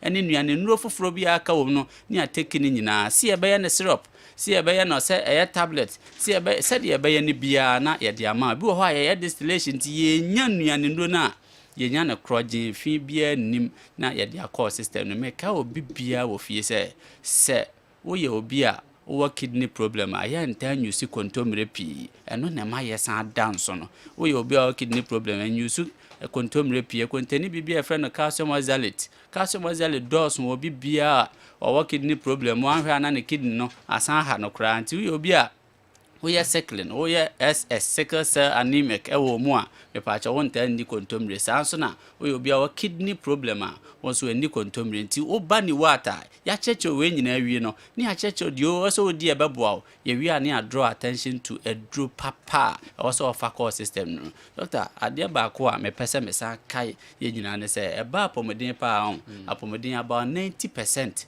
ɛgyina wowo a yare no wɔ hɔ no so sɛ wotumi walk to the right place wonante na akɔ the right place na wogye nkyerɛkyerɛ mu papapa a ɛden sɛ ɔyare no bɛka wo so woba ne wa scientific clinic adeɛ baako a yɛsan so da nso wɔ m ne sɛ yɛayɛ nhwehwɛmu wei nyinaa na wie no ne yɛadraw attention to deɛ wowɔ yɛ a ɛmmoa wo yɛwie ne yɛadraw attention to deɛ woyere wo ho yɛ a ɛbɛboa wo paa apart from sɛ yɛhu sɛ mɛma asɛm kɔ from basic thing paa baako a yɛsan so realize it this week and answer from last month ba infections otakwachi wadwen akɔ bibi so sɛ infections yɛ de adwen nyinaa so akɔma gonorrhea ne de adwen nyinaa akɔ akɔma syphilis stubborn one ba akɔpa staphylococcus ɛyɛ ma ne pa discharges no de bia na discharge nketenkete bi ba ebi mo kra fa ne normal another stubborn one pa candidiasis very stubborn na ebi mo fa ne normal kra na mo fa ne normal nyɛ omo ya ka chom sɛ yɛ ma yare sɛ white anase candidiasis yɛ nipa tena ɛma ɛwɔ yɛ bɛyɛ 4 mɛma ɛwɔ yɛ bɛyɛ 6 reason yɛ simple ɛbɔ mɛma ho a ɛnta nyi ne ho bɛwɔ ma ho a ɛyi ne ho pa nti ɛma nam sɛ nsuo kakra gyina mo ho ne nti no ɛya na ɛyi ne ho ɛno ne ma oba ni wa ne yɛ check ne sɛ oh staphylococcus adeɛ we de candidiasis a yɛ nya ho adagye ne yɛ san so de guava leaves yɛ wi ne yɛ san de kontomire kuro ya ya take ne nua ne nduro no ne yɛ de ayɛ best treatment ama ni a kyerɛ deɛ ɔbɛkɔ akɔyɛ a ɛma ne ma biem ni a san kyerɛ deɛ ɔbɛyere ho ayɛ a ɛbɛ maintain ɛbɛma system no ayɛ free ɛnkɔfa problem for ma system no sɛ wowɔ discharges ɛyɛ chronic just walk straight to atonsu wowɔ discharges ɛyɛ very very strong how adwene atena wɔ so akyɛ walk straight to Achimota mile 7 ɛyɛ ni what scientific clinic woduru hɔ nom a wonya adagye kyerɛkyerɛ mu ni ama the best of treatment a wobɛhia all right.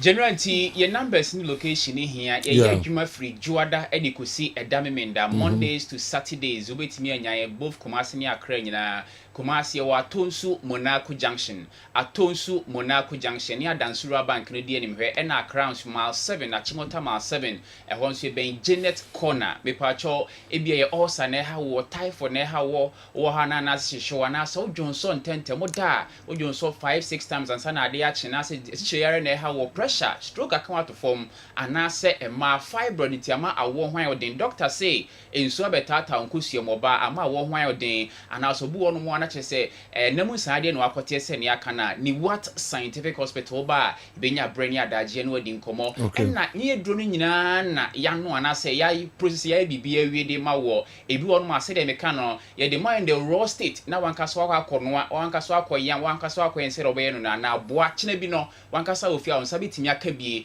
na waye ho adru so e ofie number no is 0244 08 76 87 0244 08 76 87 0244 08 76 87. Okay.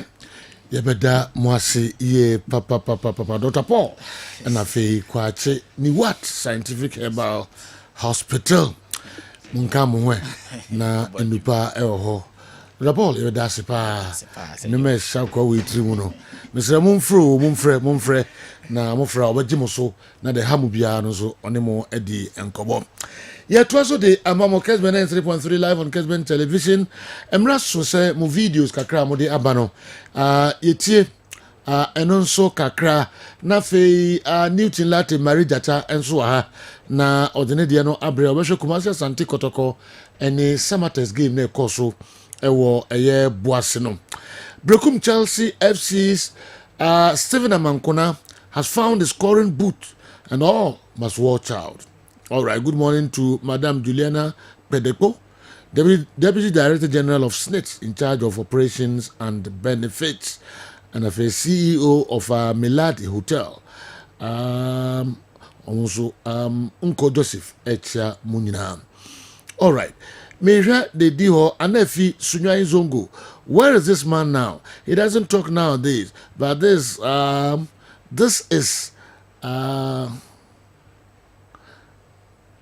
yɛbɛhwɛ later the message no ɔde baeɛ no ɛm sɛ ɔraseɛ ɛna ɔde ɛbaeɛ whatsapp videos kakra na afei menkɔ newton late marigata hɔ ɔba yɛbɛhwɛ ɛyɛ league games no ne sɛdeɛ bebree no ɛsi ɛkɔɛ nti whatsapp videos yɛhwɛ kakra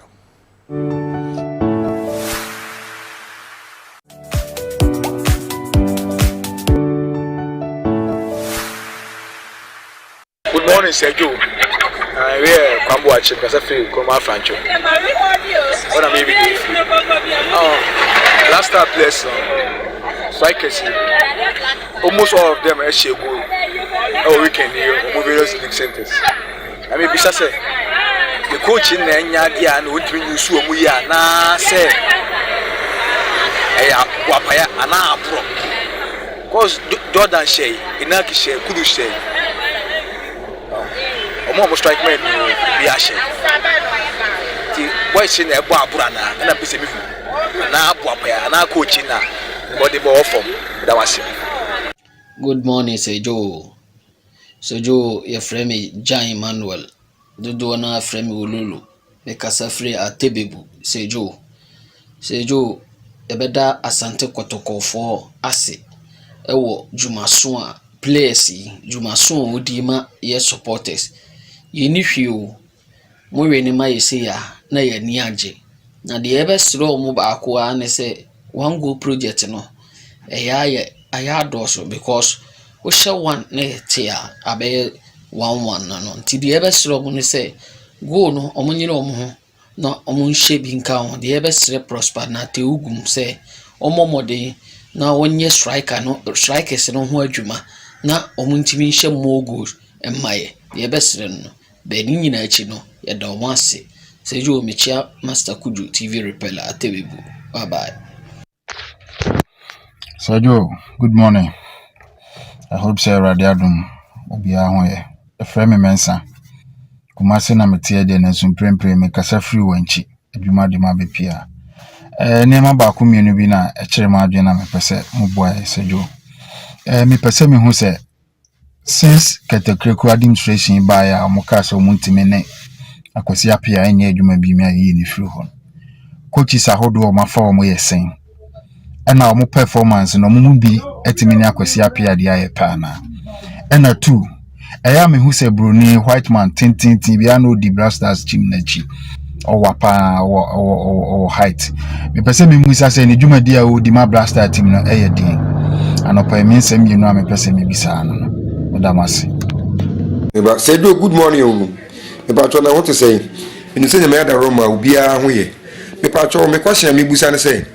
A dear intiness a blaster. Yes, say, abiding who could go football more. Your best suspend the FIFA best suspend the Nase. Your tournament be dear. Abiding timidity ke wuremu. Emma Timiko. A ornament tiasie. Munche me. Damasi. Team na team winning Kotoko winning one goal msaka krakra no goals no be de beba na afa so Liverpool so yeso ko ye 5 win o Anfield ebinum se parity no emu ha watofo no ko ade ye ko ya bahye nti age 3 points se ye na ye da first mse be ko so ato aso adin kun ma akwa na afa so ye ne kudu so ya rawosem ya won so na kumum kakra ya wonya botre kakra se football no ya dia akoma na ya de so toro bia na wa ye ahwe ne meji ya so mse obetimi asa wo ma bia so obetimi asa ba back. Good morning Sejo bacho michia onu abedwafo ni na dedikai edi asida ebema otwedi amponyankopon ewo adefefa why aboa a team Kotoko why am I because na ekonu ne koketwa so she Newton first 11 oye ekura na say Samates na nye team ketwa ni wo mo bebo aye say di agro by nyame adom coach ni boys no coaching staffs ni na no boys no Kotoko boys no say indeed they have come for business aba so mo bebo ball omo professional players say omo ko America so omo man ko America they showed yesterday say they are really professional players no ma ba so omo be business adwuma no mbae omo ama no agoro kra nti e beda nyame ase ne other boys na ase.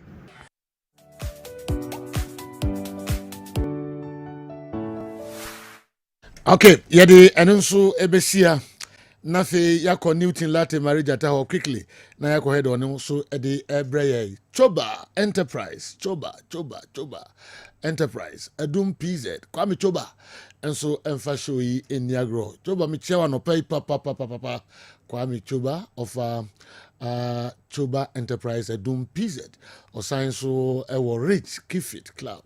Good morning Kwame Choba. All right. Neil, minim, why you ready? My ready. The Masomo studio has so Ghana Premier League no twice so March the 7th. Okay, backward NSC message we min famao Kombolo. Also there are no issues in this regard to the trip as it stands. The players have been engaged. There is peace and tranquility. Newton should review his team again.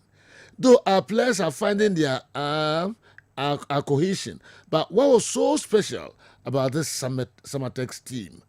Kombolo and the Seminfa Emao. Saturday, Huna Kotokofoni Papa say combine 11, and 7 Summertex, 4 Kotoko. Now, what was so special about Summertex team now? Chief, I wish Seka Kombolo said he seen in the show. Me we na call the message na ba no atwa me abobo ya we no the message ba there mean treaty. I would have loved to have that message before what's so special about Samatex before kickoff. And yes, so about we dey Kombolo you won the game. It's the opposite okay be I no wait to make that point. But the reality was that before the game, I gave out my combined 11 and I stayed true to that. Chief, second or Daruma. So Samatex eba Obuasile and Clay Sports Stadium and be facing Kumasi and Tekotoko March the 7th of the Ghana Premier League. Now across the length of the country, other games echo so be before I drew on what share lineup of course we the default formation or match the back three you still have it. But Patrick Asedu wasn't back a part of the back three where you so score for and share. But I can call through the lineup and say Frederick Asare, Patrick Asedu, Joseph Ablo, Lord Amwa, Emmanuel Entry, Justice Blay, in Dongani, Samba, Gobani, Elvis Cheba for Andres Intimanu, Michael Chejamana, Albert Amwa. These were the players at Ejiamu, Edema Kumasa, Sante Kotoko. From Samatex, Kofi Ba, Ebenezer Okran, Kofi Agbesima was back in the fold. After Africa, Yahoo Bebreno, on the captain, Aya Ujiloma, Emmanuel Sian, so new on one, and Gina Wachron, Momeka, Ebenezer Kwa, Emmanuel Dusiana, by the captain himself. Kwasi Sapon, Michael Sefai, the final third, Hilary Adabo, Felix Che, Kodia, Ubenya Solomon Ajay, and of course, Emmanuel Mama. But young court game, so now yes, show me, say, 4-2-3-1 way and a 3-4-2-1 now, and then the real shape. But before that, also, Premier League, our Bianca Gold Stars, and that's so trim trying. Crabia and a Tossum, now 15-14 points respectively. Mediama and then Brooklyn Chelsea a completed top 4 both on 14 and then 13 points respectively. But at the middle part of the table, I can say for be that Sugugo, say on the floor. House of folk and that's one thing say. Now Obenya Beche United is Swatraman and Cho Africa Baye and a nation. So now at the bottom half I keep saying Lagos City's performance na ahokyere no so the pressure will Lagos City so still at the bottom of the table after March the 6th. Lagos City or the cut 8 goals. Games have drew 8 but I consider a lot of goals. Now so far no nema enkoye quickly game na two teams the performance omo man daji oboaso no say Joe yemfa tactics no enrewremu and discuss a few things and fan free on. So from Samatex na me catch us say me ye adwuma no e wo ho no mo TV no so how our formations no e call ye wo two teams no ho, and it was a typical traditional back four from Samatex. Now who back four they say ya na ye busa questions say it was a traditional 4-4-2 ubetimi abiem ubetimi close having just two strikers in the final third. We and the Samatex amo a shape or the area game. Typical 4 at the back, 4 in the middle, and then 2 strikers. And the shape Samates at the realm. It means that now among your man say a mobile game. So by saying that 4 natural defenders, you know, or mobile 2, and 1 2 and 1 means these are the 2 central midfielders ebe hold the game with the pivot 1 holding, which allows the 8 to move closer to the final 10. So coach Nudin Ahmed, the formation or the Babe Remu or Linkles posted Mobuase, it was a very expansive formation. And the Remu, the idea was to win the game whole handsomely. Now Oshe Kumasa Sante Kotokoswa, Dr. Ogum Sesan and Sano Kakra. Now, I said Dr. Ogum and Sano no Sesan and Sano, or the confusion and break opponents in the break, Dr. Sesan and Sano. Now, or bought the back friend last season, you who have a back friend echo edemano. At the time, and I hotraba pano, and who said Dr. Ogum, you see the back friend at the pet resource. But Enra, who gave a course on our Boasia, Doctor went with the formation of a back three. So now formation of back three means Ubenya place bear 5 a 150 honomo. Now Omumu Bako and a protected back three no amana back 4 a honomo. So question number 1 is 5 in the middle with 1 designed with a job of a defensive midfielder. Meka trade jamana it told business in team manu. Now I'm protected back three of Justice Blay, Ablo Joseph and a Samba Gobani. So Omomi and Sana Wetron, Obebusa at this point to say, now when I had a wing backs, Meka Lord Damoa and a Patrick Asedu. Now only 5 from 50 India, and I say in the final third, you know, Doctor Ewa just 2 players per Meka Cheba 4. And the partner in Albert Amwa, these 2 players are aboard the final third no and the Kumasa Santekoto as highlighted in the team. So 3-5-2 and Fimi and 2 out wide as wing backs and a 2 center forwards are LED team. No. Now this is the young back frame from Kumasa Santekoto. But the amount back frame no a more stronger they say. So we should 5 for no. Ubenya 3 central midfielders a honomo. Ubenya team Jamna or honomo. Me catch jam na obenya intim manu no nya Emmanuel entry 3 central midfielders and one fifio now when you wing backs 2 Lord Amwa and Patrick Asedu that makes it 5-man midfield it me ansa wa kire and me what the final third in the typical 3-5-2 formation. Doctor was looking for control across all lengths of the pitch with or without a ball. Now Doctor per control in fact say oh boy here a team like Sematics obia nim say omo ball omo team no biem omo defend it. Our boss, especially with a very good pitch. Now one try say ubenya situations, ubenya game no under control.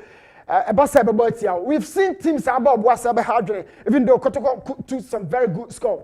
But Osha how and what game the call most of the phases of the game no. Na emro kumase asante Kotoko so just as I showed earlier, who said back freno and a one mo fe. No about benya one holding or but the aginomanim. This is it. So who said Lord Amwan Namacheha or he is not part of the first phase build-up. Just a back friend Shaba. Lord as a natural right back, and his role was changed as a wing back. It's the first phase on count. This is do second phase. Now you kind of back 4. Yeah, now a bit say 2 and 3. No, now 4 and 5. But Doctor went with a typical center forward me and what did 1 pivot. A German or no any area has said. It was a shape, a mark to call a lot of control power. Now a boy especially without the ball because every time piano. So when you 1, 2, 3 chances because somebody crash matters and chair Justice Blane a recovery no and Sana mo get a ball into the final third and miscommunication break it down attacking it down. Sematex were not creating but watch something here. Apart from the back frame I'm highlighted the Atrono. Now Dr. Sasu making sure say Samatex best start the game no with 2 central defenders along with goalkeeper Kofi Ban. It's any time beyond not place Abetamwa and of the straight for say Munjiro also me say 2 central defenders no now Osha or back frame no with their pivot every time beyond na show a lot of consistency. Ewo Dr. Timnum back frame na adwuma ma na fe and it was the shaper not made discuss the show say in team Jamana presence in tea even though Dr. Yeka about back 3 it's a typical back 4 with a simple rate modification. Now remodification about where ubenya in team manu are all supplemented full backs in adwuma na team manu ɛyɛ ne mfimfin ha sei saa no ɔno na source formation with Pep Guardiola Bobby na okaya ɔno de John Stones ɛna gyina ne mu na wanya Natanake wanya Ruben Diaz na wanya Manuel Akanji back frame no owia no de John Stones aba be gyina ha so ɔno kra de kɔ sɛ ɔbɔ typical four central defenders with one as a makeshift DM but ha no ɛyɛ team manu na ɛba ne say na kyɛ sɛ anytime bia no team no ho popo without the ball no they still had their shape intact. And Ebuomo got the team very much well controlled and oiled, especially in possession. And say a mark defense more resolute and balanced. Back frame no issue a lot of the time. But I didn't who our doctor shape maybe sometimes the fact that I can't frame back now almost say a more narrow. No opponent no a penny retreating into the spaces. Now one thing I've seen about Dr. Tim they say Kotoko fans, I keep saying, more player be a bumpire diamanana. One of them, no, Emmanuel Entry, the midfielder. In terms of ball circulation, distributions, and offensive passes, this boy does a lot of work. Now the back three, as I showed you earlier, and then as I reflected on TV, so. Doctor Yade, now me busa how many days, how many times, and I rehearse this particular back three. We say, to me, my boys, this is a job of perfection. Me can't team manu di no. 2 and 3 in the doctor say omobeko. Now omoko join the second phase of the build up. Meaning say what we midfield as a second phase or central we are more important, Dropping braba so back four. It count to how many jerseys and of Samate's players anyway. They are also in that same zone, but because of overload of 4. Now the keeper number so 5-on-4 no na mako to a lot of control and you can see Dr. Gumejina say Oshe formation no dia o catch your boys and rehearse in the top team say ya na just say your coach in fact we want to part Shey Jamana did some excellent work and na catch no keeper ne ka hunti it 5-on-4 it so pa yes also yini baba ku firi no ha no abeso so na pressing it me more tight and compact. Now, on to me, I win the ball there. Or more possession, keep the ball during the first phase. Quickly, there will be a very good pocketer. And watch that penetrating vertical pass. After the Kasari or 22 Fifi. And no one say you have 3 central midfielders away back on supporting defense. Nakoka team Jamana, Nakoka Emmanuel Entry. Then one of the strikers never drop here by Fifi because Bako Esho defenders in him. This is a rehearsed partner. I mean, how many days our doctor there Juma will say because you saw Mutu Kakra. But as much as it's gotten the results against Samatex, our defending champion, he say, Doctor, Juma or Dakoja, few days here when you're with the squad. Yendi go home come. It was a build up for Samatex for an started. A long ball was hooved into the half of Kumasa Santikotiko. And then there was a 50-50 tussle. Emmanuel Entry continues to progress the ball with much freedom and confidence as well. Now, Patrick Asier, creativity, everything he does is akin to that of Ismat. Now, Ismat, I feel that there should be some level of competition in that department. And for the 7th consecutive day and match, Kotoko go now producing from the left side of their team. Either say Saka Nedebeba, either say Patrick Asedu, either say Esmat. It's always been from the left side. A whole and a creativity, now started the fever. And it was not different. After say Joe Kofiba and ball, long ball in the coin, and Fifi say then Koto took back the recovery and Sana quickly. Patrick Asedu, but Mame highlight here the entry kakra.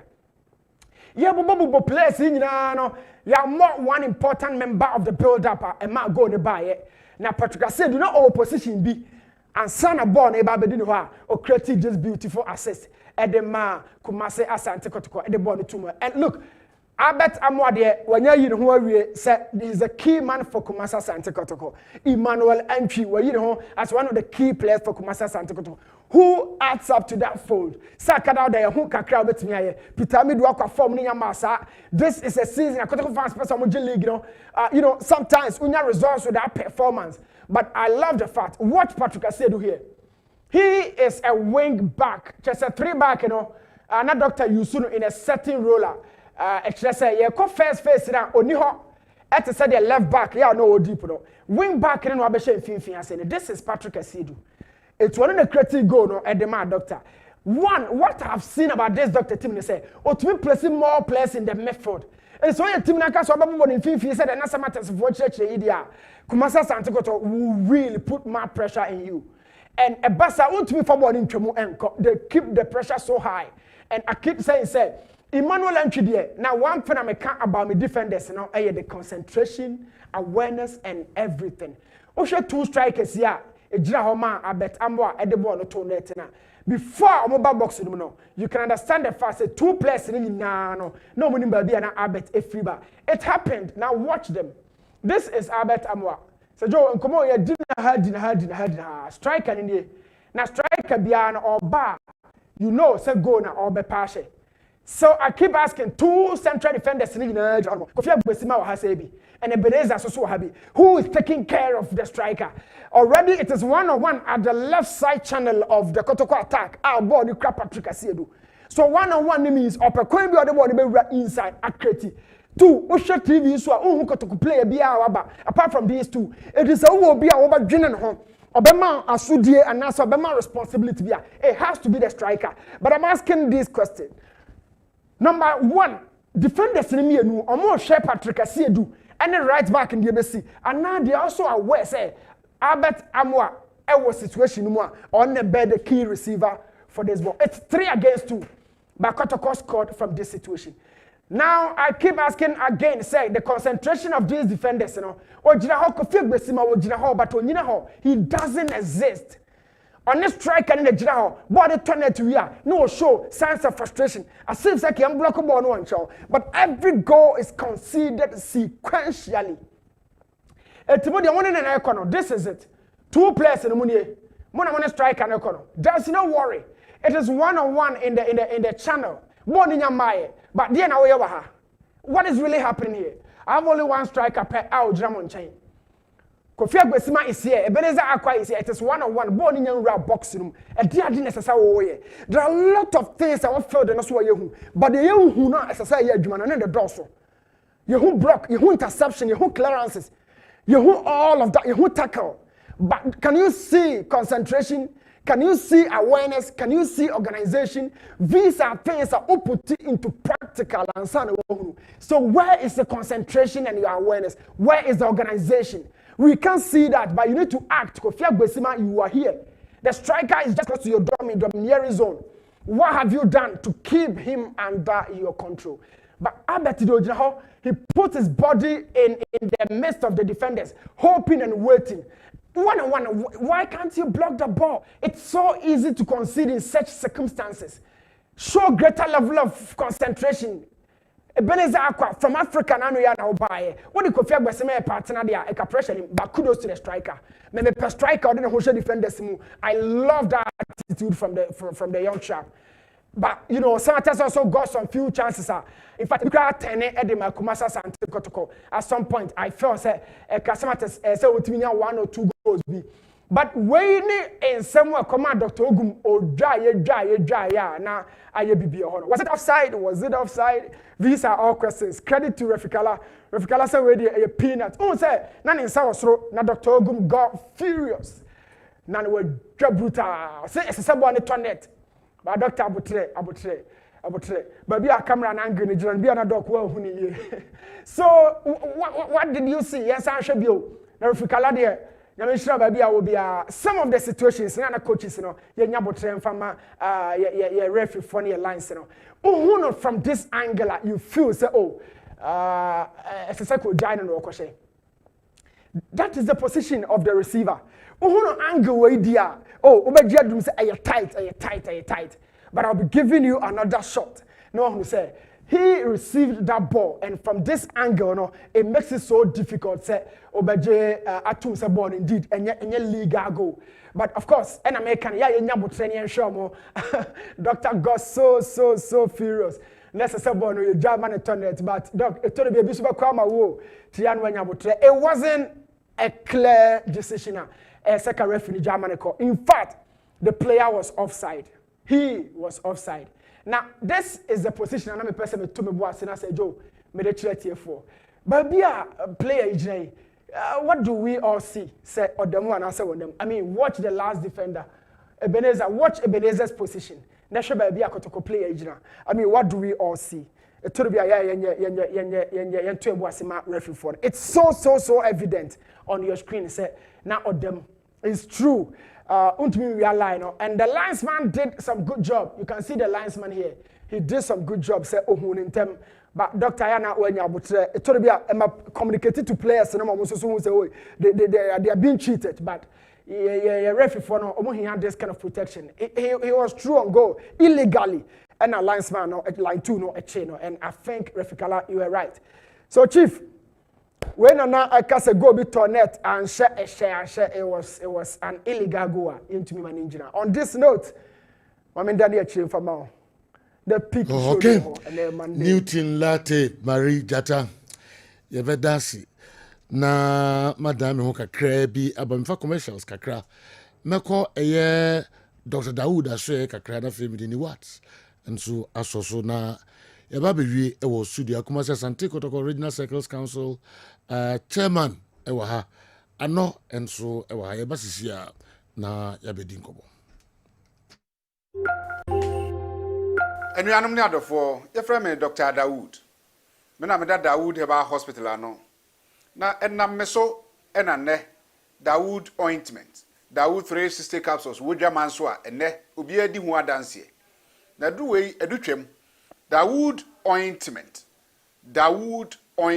o se fatwi na ebeko ofa Dawood 360 capsules o se sisi na ade ewom na dromienu wei e adwuma bom obi a osisi ye o yapa de obeye ne se o de Dawood ointment no etwitwe osisi na anopa ene anwumre a nansa bia no na o de bia bo asawa obetimi de atua udware wi a fa Dawood ointment o de te ne fa sra ta brekro na no na wonom Dawood 360 capsules no anopa ene anwumre na danse na ba amane o de enko na enko ti adanse ni bi Dawood ointment edrowe me straighten and welding the toda me po adwuma na me honam nyina me ye me ho bibi enye ba sa minya sa Dawood ointment we na mbitwitwi a na no pa so minya Dawood 360 na me no mo a ese kwa re me ye adwuma kra se kane no te drowe de edima se mama no be di so asema mama electrician na ye adwuma ekofia yentimi na Dawood ointment so ye adwuma na obra okodru fia fa twitwi ade be che no na wo hwa ye den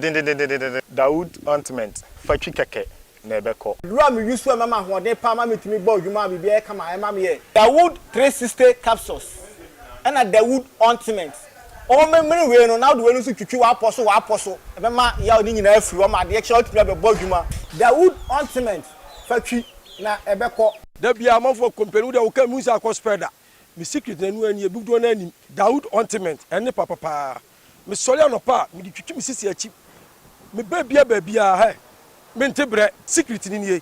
Ti so person to say me a we use Dawood ointment. That's the secret of my taxi driving. Me a transmission gearbox specialist. Ejuma me ye. En kan na me pega de a na me nsakura antimi pega. And I say me ma de so na lock me sisi. Ti say fi say me share Dawood 360 capsules. And the Dawood ointment. Aboa me bebre the dry you na so amente ya mente blabia. Obia mo modern so betimi ape Dawood ointment and the Dawood 360 capsules enye biato odofo se watibi adro ya meka ho asem no eno ho adanse ene wono madi no ko pharmacy e ben wo herbal shop e ben wo ne koto Dawood ointment Dawood 360 capsules na se de enkrofo di ho adanse no wo so be di ho adanse wo pesa wo frɛ ya eno na wo screen ase no 0244 88 64 37 na 020 168 1717 baby a yeton aduro wo man Ghana mu bia no o de wura house pe Dawood ointment any Dawood 360 capsules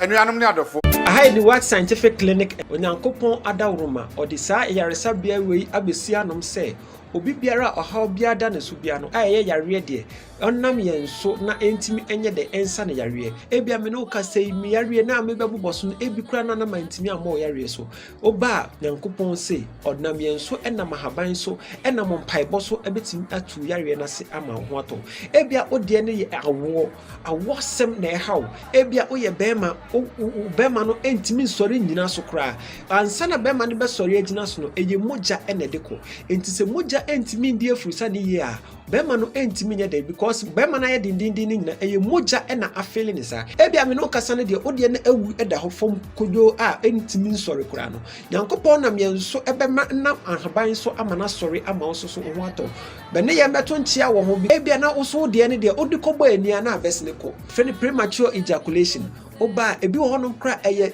adwemu na wasi ye de ye cycle da bia me kasa ebi wo hono ma enye dro enye bibia na ye dro oba ye no bedi nkomo na said the problem ni city no ya hwe ehunu problem no aha ye scientific clinic things ya yare sa no ye demonstrate wan kasa wo yare no na wahunu se o kono aduro na okono no wanya hotoso se said the tie bia no ho ye de ebeto hanum ye nheda ma waduro keke ye ma waduro wa bra ye hunu problem no because amre sika ho ye den enti se o mo obi aduro no wa onim de ya aduro ni kwakoye na se okono ma aduro na se ankwa wa nipa kro no de ne ye typhoid so say enya wa wanhwe ya ohunu typhoid betimi am ye twa won so no epilepsy etire ne o ka say ebia na wonam a wotwahye ama wachinia enkwa meso bra ene me beto nchia ebia na wode no eye pressure na tena so achepa ebia me no ka say uda form team stroke abubu agufom ana say yare na amana obubu agufom team a untimi sorry no frame ni hu komo wanya prostate problem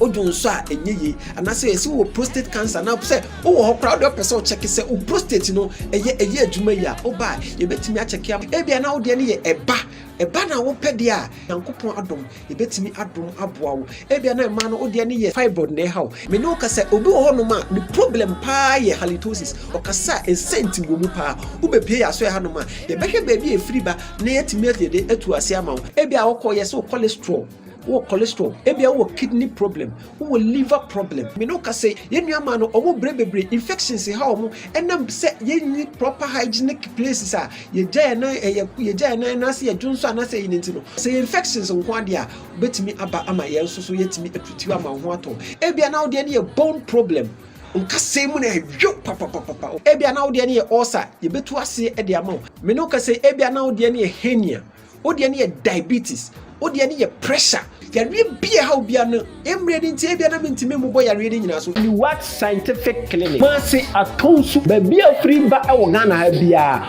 oba o se oba atonsu Monaco junction bedu a number no na wuwu on 0244 087687 ofre a mema ya ba be fa aba ho udu adansi rura banka opposite pe ene ne wo se signboard ne bo ho kakraka e ho ni what scientific clinic wo se e ho no no ya hyehyɛ ensa crate bebre ho no adansi rura bank opposite Accra, your mile 7, Edeko Tantra Kwan so no. Janet Corner, your kwan ho pe. Ubedru mile 7 overhead, na ofre ya homa true for no a. Wherever you are in this world, either you are in Ghana or you are not in Ghana, you can call or WhatsApp us and we will arrange how to help you. What scientific clinic? Nyankopon da romanti, wa hoto ebeba.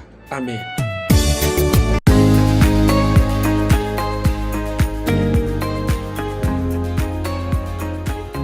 Yo, yes, I'm a munina kwa babium at the Aba Midfield Action Program ye so. Good morning.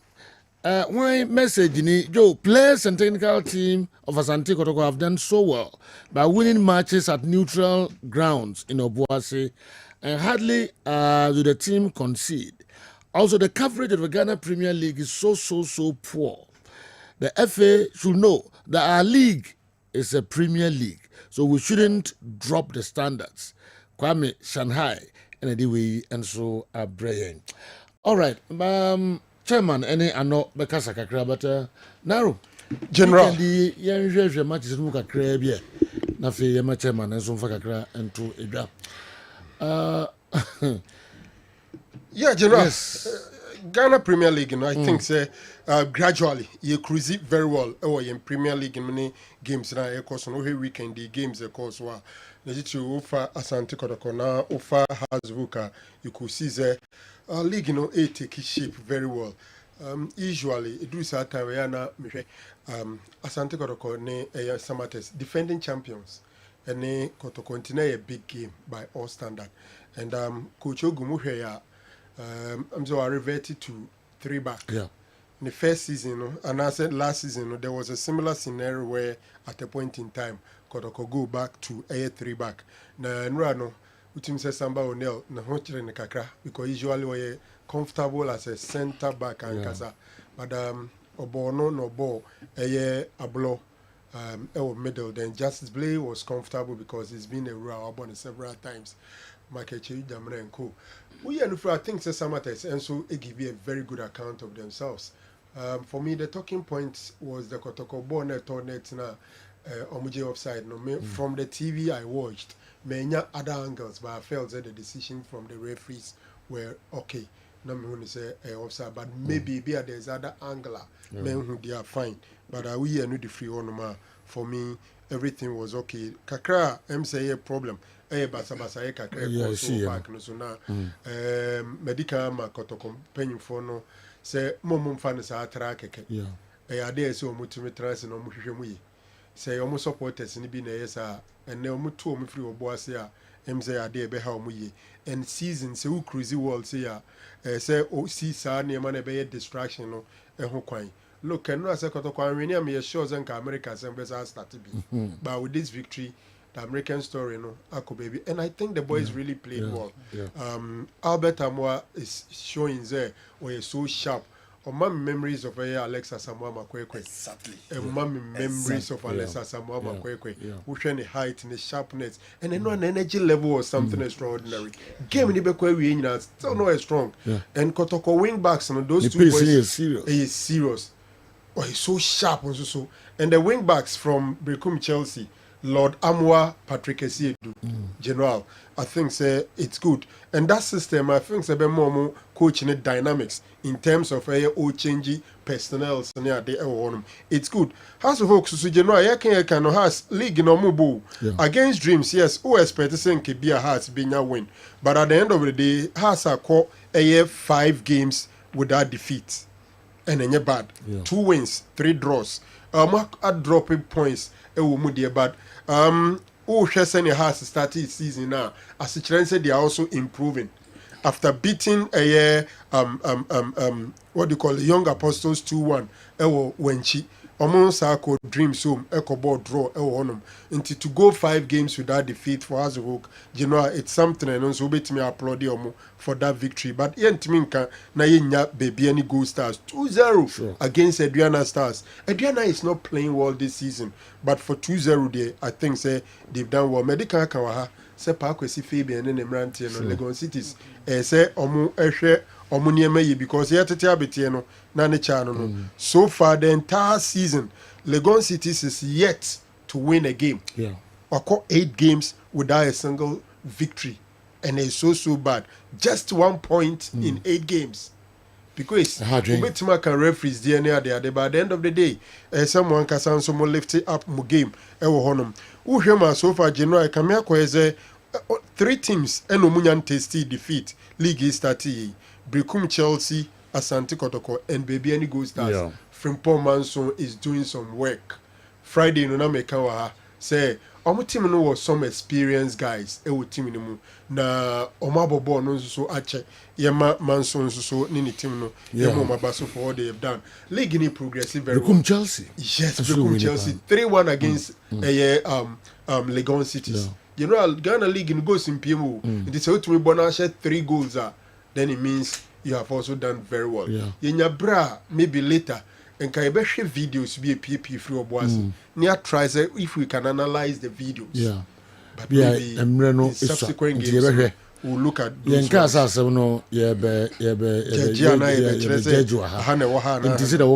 investigations. There's a coso. Na yehunko fukura omo yes anima no wo boase ko wo uhwe bia na enkoye Kotoko bus supporters in the coin in Samates bus and kwa ebia na ombe plan aye nema bebrebe in the same for every na investigations be so here na culprit no ye so mu na there somebody ye bia no ese faso nyesa akofridge sembe bebrebe enso de aba e mo mpanimfo na amasha se draw mo am conclusions ni nsense bebrebe no de it's not right. No, it's not right. Munya ansa edi munya botreka na mo hwehwe nsem munya botreka kra besi mamienu andi na fi ya Mehwe Kotoko ne Samates. Uko Boise. Yes. Okay. Kotoko team me medical kasa obone also omuji league no. Oh, okay. Oh yes. Sir. No didn't also lose league in general. They have to win it. No who no. Nenra team na Kasa in particular and they have to win it. I think their only competitor will be Mediama. Only capable of winning and I say they have to. They have everything to win it. They no money. Okay. You know, they no money. No payment is almost 3 back in the for Africa. Yes. The 3 back in Africa. Africa 3 back. The maturity, the experience, the quality level. Yeah. 2 areas now also coaching the work. The 2 central midfielders no there, you know, more honestly. Chejam running into more because apart from the 3 back, Patrick Kessie do an advanced role because no number 10 na one train na be leg back. Inti so o won anim a start as number 10. Yes, oh susu bibi. And inti o won anim a ball ni kura na je den hwekwan of fast creative goal. Inti ono no ye na adwuma and also the support of O'Neil. Also O'Neil is very strong. Inti e battles are some at for you know more hakakra o individually. O me nkete dodo. Inti no nkete dodo. Na nyem na mo almost 7 4. Newton na here the list enya andia. Oh, okay. Newton na list. Me listen on one musa me opinion I disagree. Combined list in 7-4 in favor of Samatta. So yeah. Wow. Inti was still at all kind of work.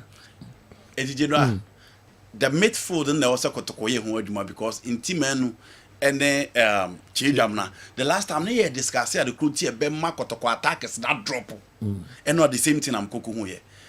Every cheba for timi sign 2 central midfielders na also omo beje ball no from 3 back no ko anim no onu timi say omo tra omo be defense na nim e beje ball de ko Emmanuel Antwi ahead of the 2 central midfielders otimi say omo ba na chi e ba beje ball no clearly who says team ni kura ball in defense omo ni obi o beje ball no asset to no de ball na ko anim enti in the first half of the game obi o hwe game no bia hu say ko 3 back no na ball no mo bo na chire e bo mo na ka do pa.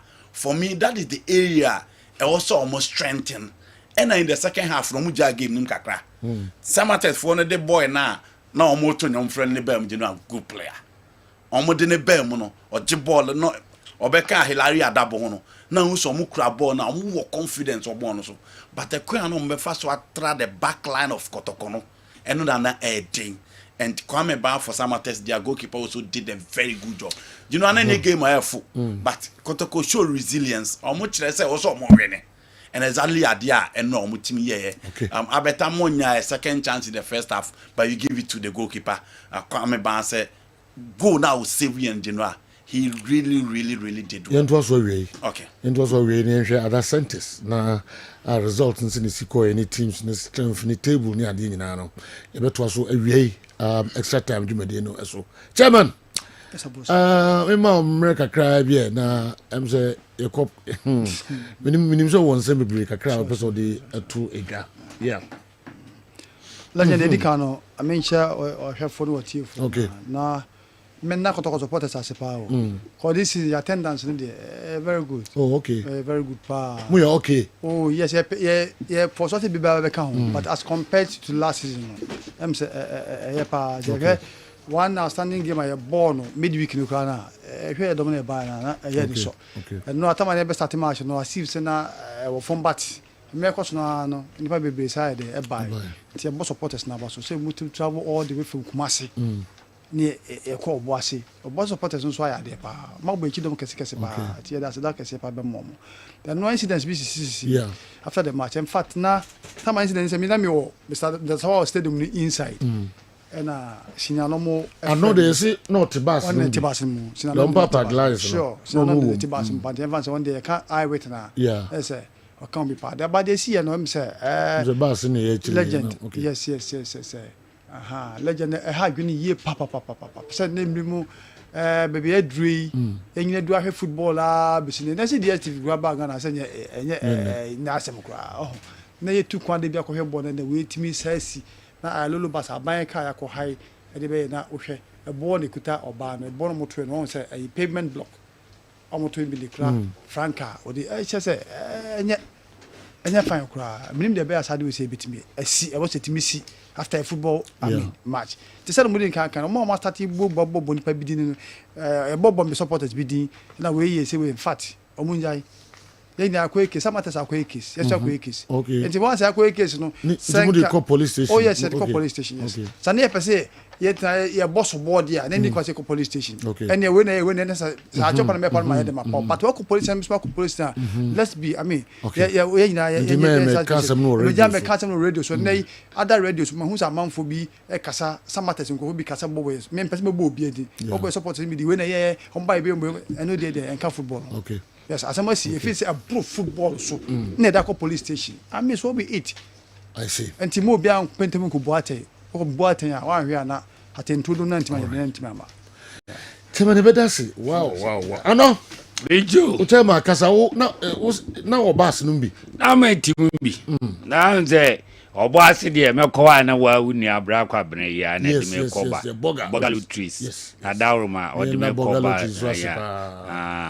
So muye. We bia si o na de mekwa we bia. Nice one. Boga lutris on adishima na o she. Na namtim. Na jo se ni ansam ni sikoye no. Tese o dwene ho a won ti ase.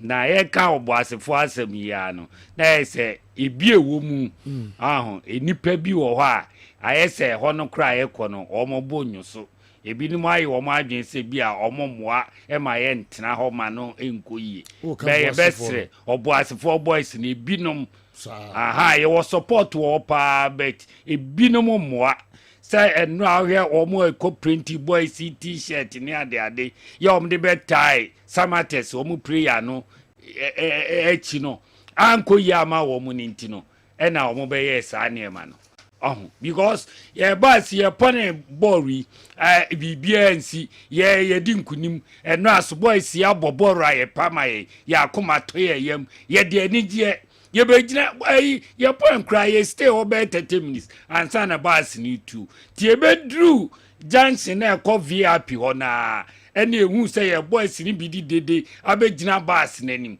edom into ukọ enye yi ena driver ni gina ye afie be hu say green white flag fobi entu dimrika ne be hu ya ne pam ya be ya ye papa penimu bi kra ote sa side ne sa nyina atwai atwitwa sa na se ne crowd no si ba no afie giga ye boys no kra se enka omo so ebekọ na omo akoritari achi boys no but I am say omo no nim area honti no e wa no omo nyina skatae enti esa flow bus no a ene esa we se omo se di akiri ena bus driver na to boko samates so bus eno ni asem enti ye boys na omo wo fem na media men conclude say samates for no na papa omo grass ena yeso enka say yeso ana ya papa ye grass but if you fem woman na ofem on the throw stones. Wow. So I can tell my kind of woman in our modern seven police station. Auntie, yeah, investigation. Yes, stay or crank and MYA. And dear my by a nim. Yeah, you been at the nearest police station, and you better lodge you come preno. Because Sunny and near American, a bianchi now cry, come about the say near mammo. I see. Car bus is ya bind ya, yen in a bus, near her man say ya, say no sooner the beer to quine, the beer no near the co. Next time, Oma may be more near any day. Wow, me did grabber. I'm very fond of him, my. The next game, yeah. The next game, okay. I don't know whether it's Sunday or Saturday. Supporters be free. Okay. And by the close of an the arrangement is better. Now the supporters say the Chako. I was saying baby team could be also the Chico. That's it. Okay. And SMP. Sure. But then be the bit my kind of radio. Oh, no question. Some about it in a way from we organizing. We easy. I was attacked. But I'm going from banana a flag casino. Maybe baby cry. Tell my interview. Baby, I some no. Say free. Or ya any answer no here. Any samates in qua. Be affecting all other visiting clubs in SMP. So group no. So group. Almost shall see any other place. Chinchina is Bobby. A one problem. No question. yes mun so muna mun investigations ni yepa kwame ya yes, fa General. mpi Alright, General.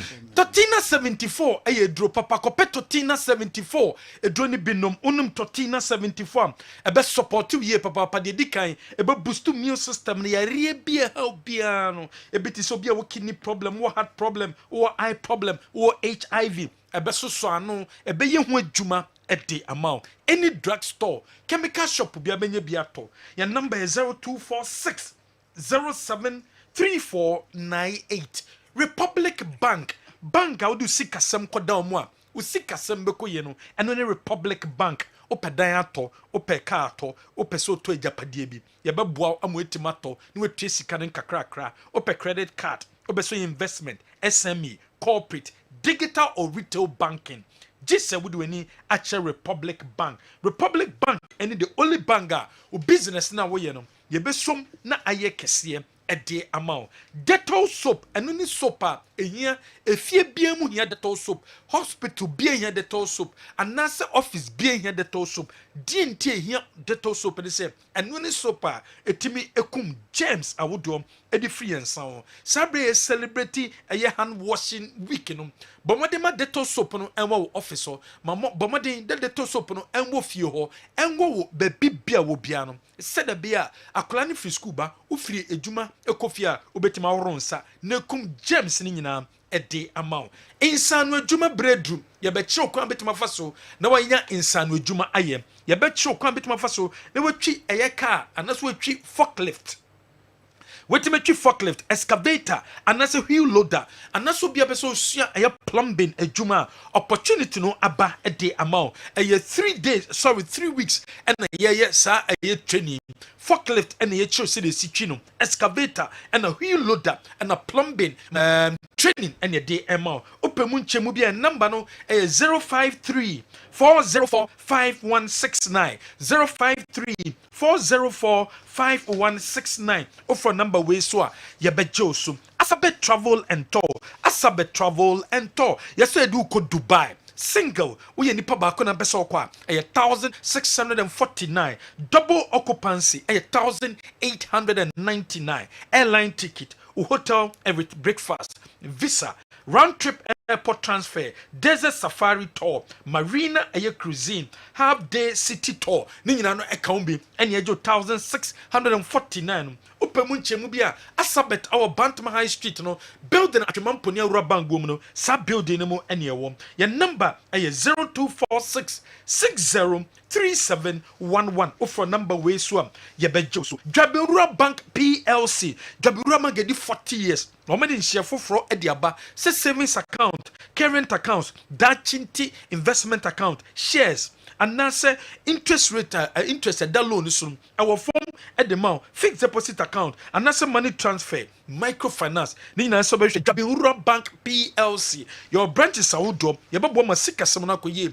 at the amount branches ni bo Josu Bonre Aboasu Dwabin Pankrono onye Roman Hill magazine new road Sipetimpon Fumesa any addition udu wa obehu yen enso ho reform healthcare and research herbal clinic Dr. Jimano what the reform herbal Mr. na bedwaso onum reformer o pressure no so o sugar no so o transe kakra bia na 93 when you stroke and na say general body pains wo a year sciatica edu a wo so nom a reform herbal mixture wo ye bema nom reform power capsules na the reform herbal mixture account home intentam na Johnson so betwa obema na airphone no eso betwa e de ma wo ba nom reform herbal mixture plus Femicure 442 na enye independent no madwuma enfam olibido atiko o menses no problem wom wenya white ana ni nyina bekọ de amawa reform fondroi and also kope bitom latest form your partner for life wabrabum yonko ne latest form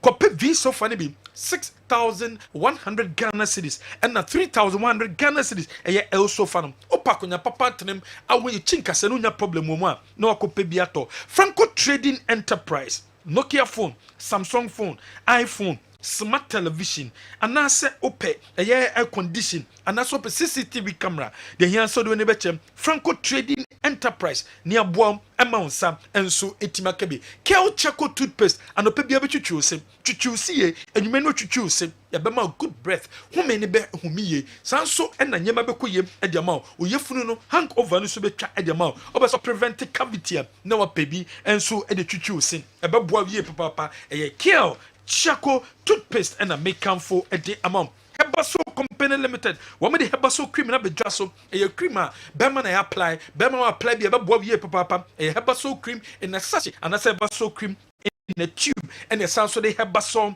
a year capsules no a bedraso copebito na emboy papa. Be of CC dear. A elephant ointment sadik heba powder o draso cocoa and a hell no pebiato. Ya the elephant heba mixture and so aba cocoa and a hawa. No way you should be flexon. And so a year drop on no more stroke no a bit to a say them general yemfa insi hanum. Okay, yeah, the ebezite ma minim the odi chat for cry na fe yeah dinkra. The military etonya as supporter bia nka bi akoma nto ne yem. I'm pending for the SD I'm pending for ye bibia say we twa bibia so. What I say bibia to be the bibia to we twente bia mfa emra bia nche ne nsem. Just some more beyond family bench and some beyond credit who cast in bed as and bed. Penning for ebe make sure says has more seen a 2 big chat and quite say ye pe won kwa no kumasibre ne agya me asaya de asato so e to say to be twa we see to ase kra because I do start from friends and your first match a born friends Lincoln Stadium against Young Apostles and as I do they started. What I say, the fansa grow and anyina be dey abedu se. Tell say to ase kra. Ni be to ase so. To be atana kuma to ne. Na tinedu amobi na ga kra bi ne ka ko fan simple between sa group no. Omni coach ogum. Any friends officials no be. Ese mo ye na mo so sa na. Seriously. Okay, chairman be da se Alexander Menu e Kumasi Asante Kotoko Regional Circles Council chairman and this answer me and so my ano Yapon. On the Zania Andy Kayan. And now, Linkria, while when you beji. And now, da, Yem Karan Bob, Mia Cram, and Hot Tom. Oh, okay. Or more Bob, Palma, Maniji, Bob, Papa, and now send you see a year Samates, our Linkrino, now as when okay. And your best supporters no. Mao Mabemu. Mommy and 30 minutes, baby, I could do no. Ye po, yempu, and one at the sea, and your mom didn't say the piano, Yabaka support to team no. Now we na ye dear. You're the one go project no. Yen animal more, you know, better. Now you do what that. Okay, no more that you all demands. That's it. I know, I'm not so say breaking is of the 4 and super Falconiano. Now, Omodomo etwaso, am I no 9 pepe. It was a barber transi na yatwaso a day, a mamo. Or extra time doing the no as well. Breaking news up next.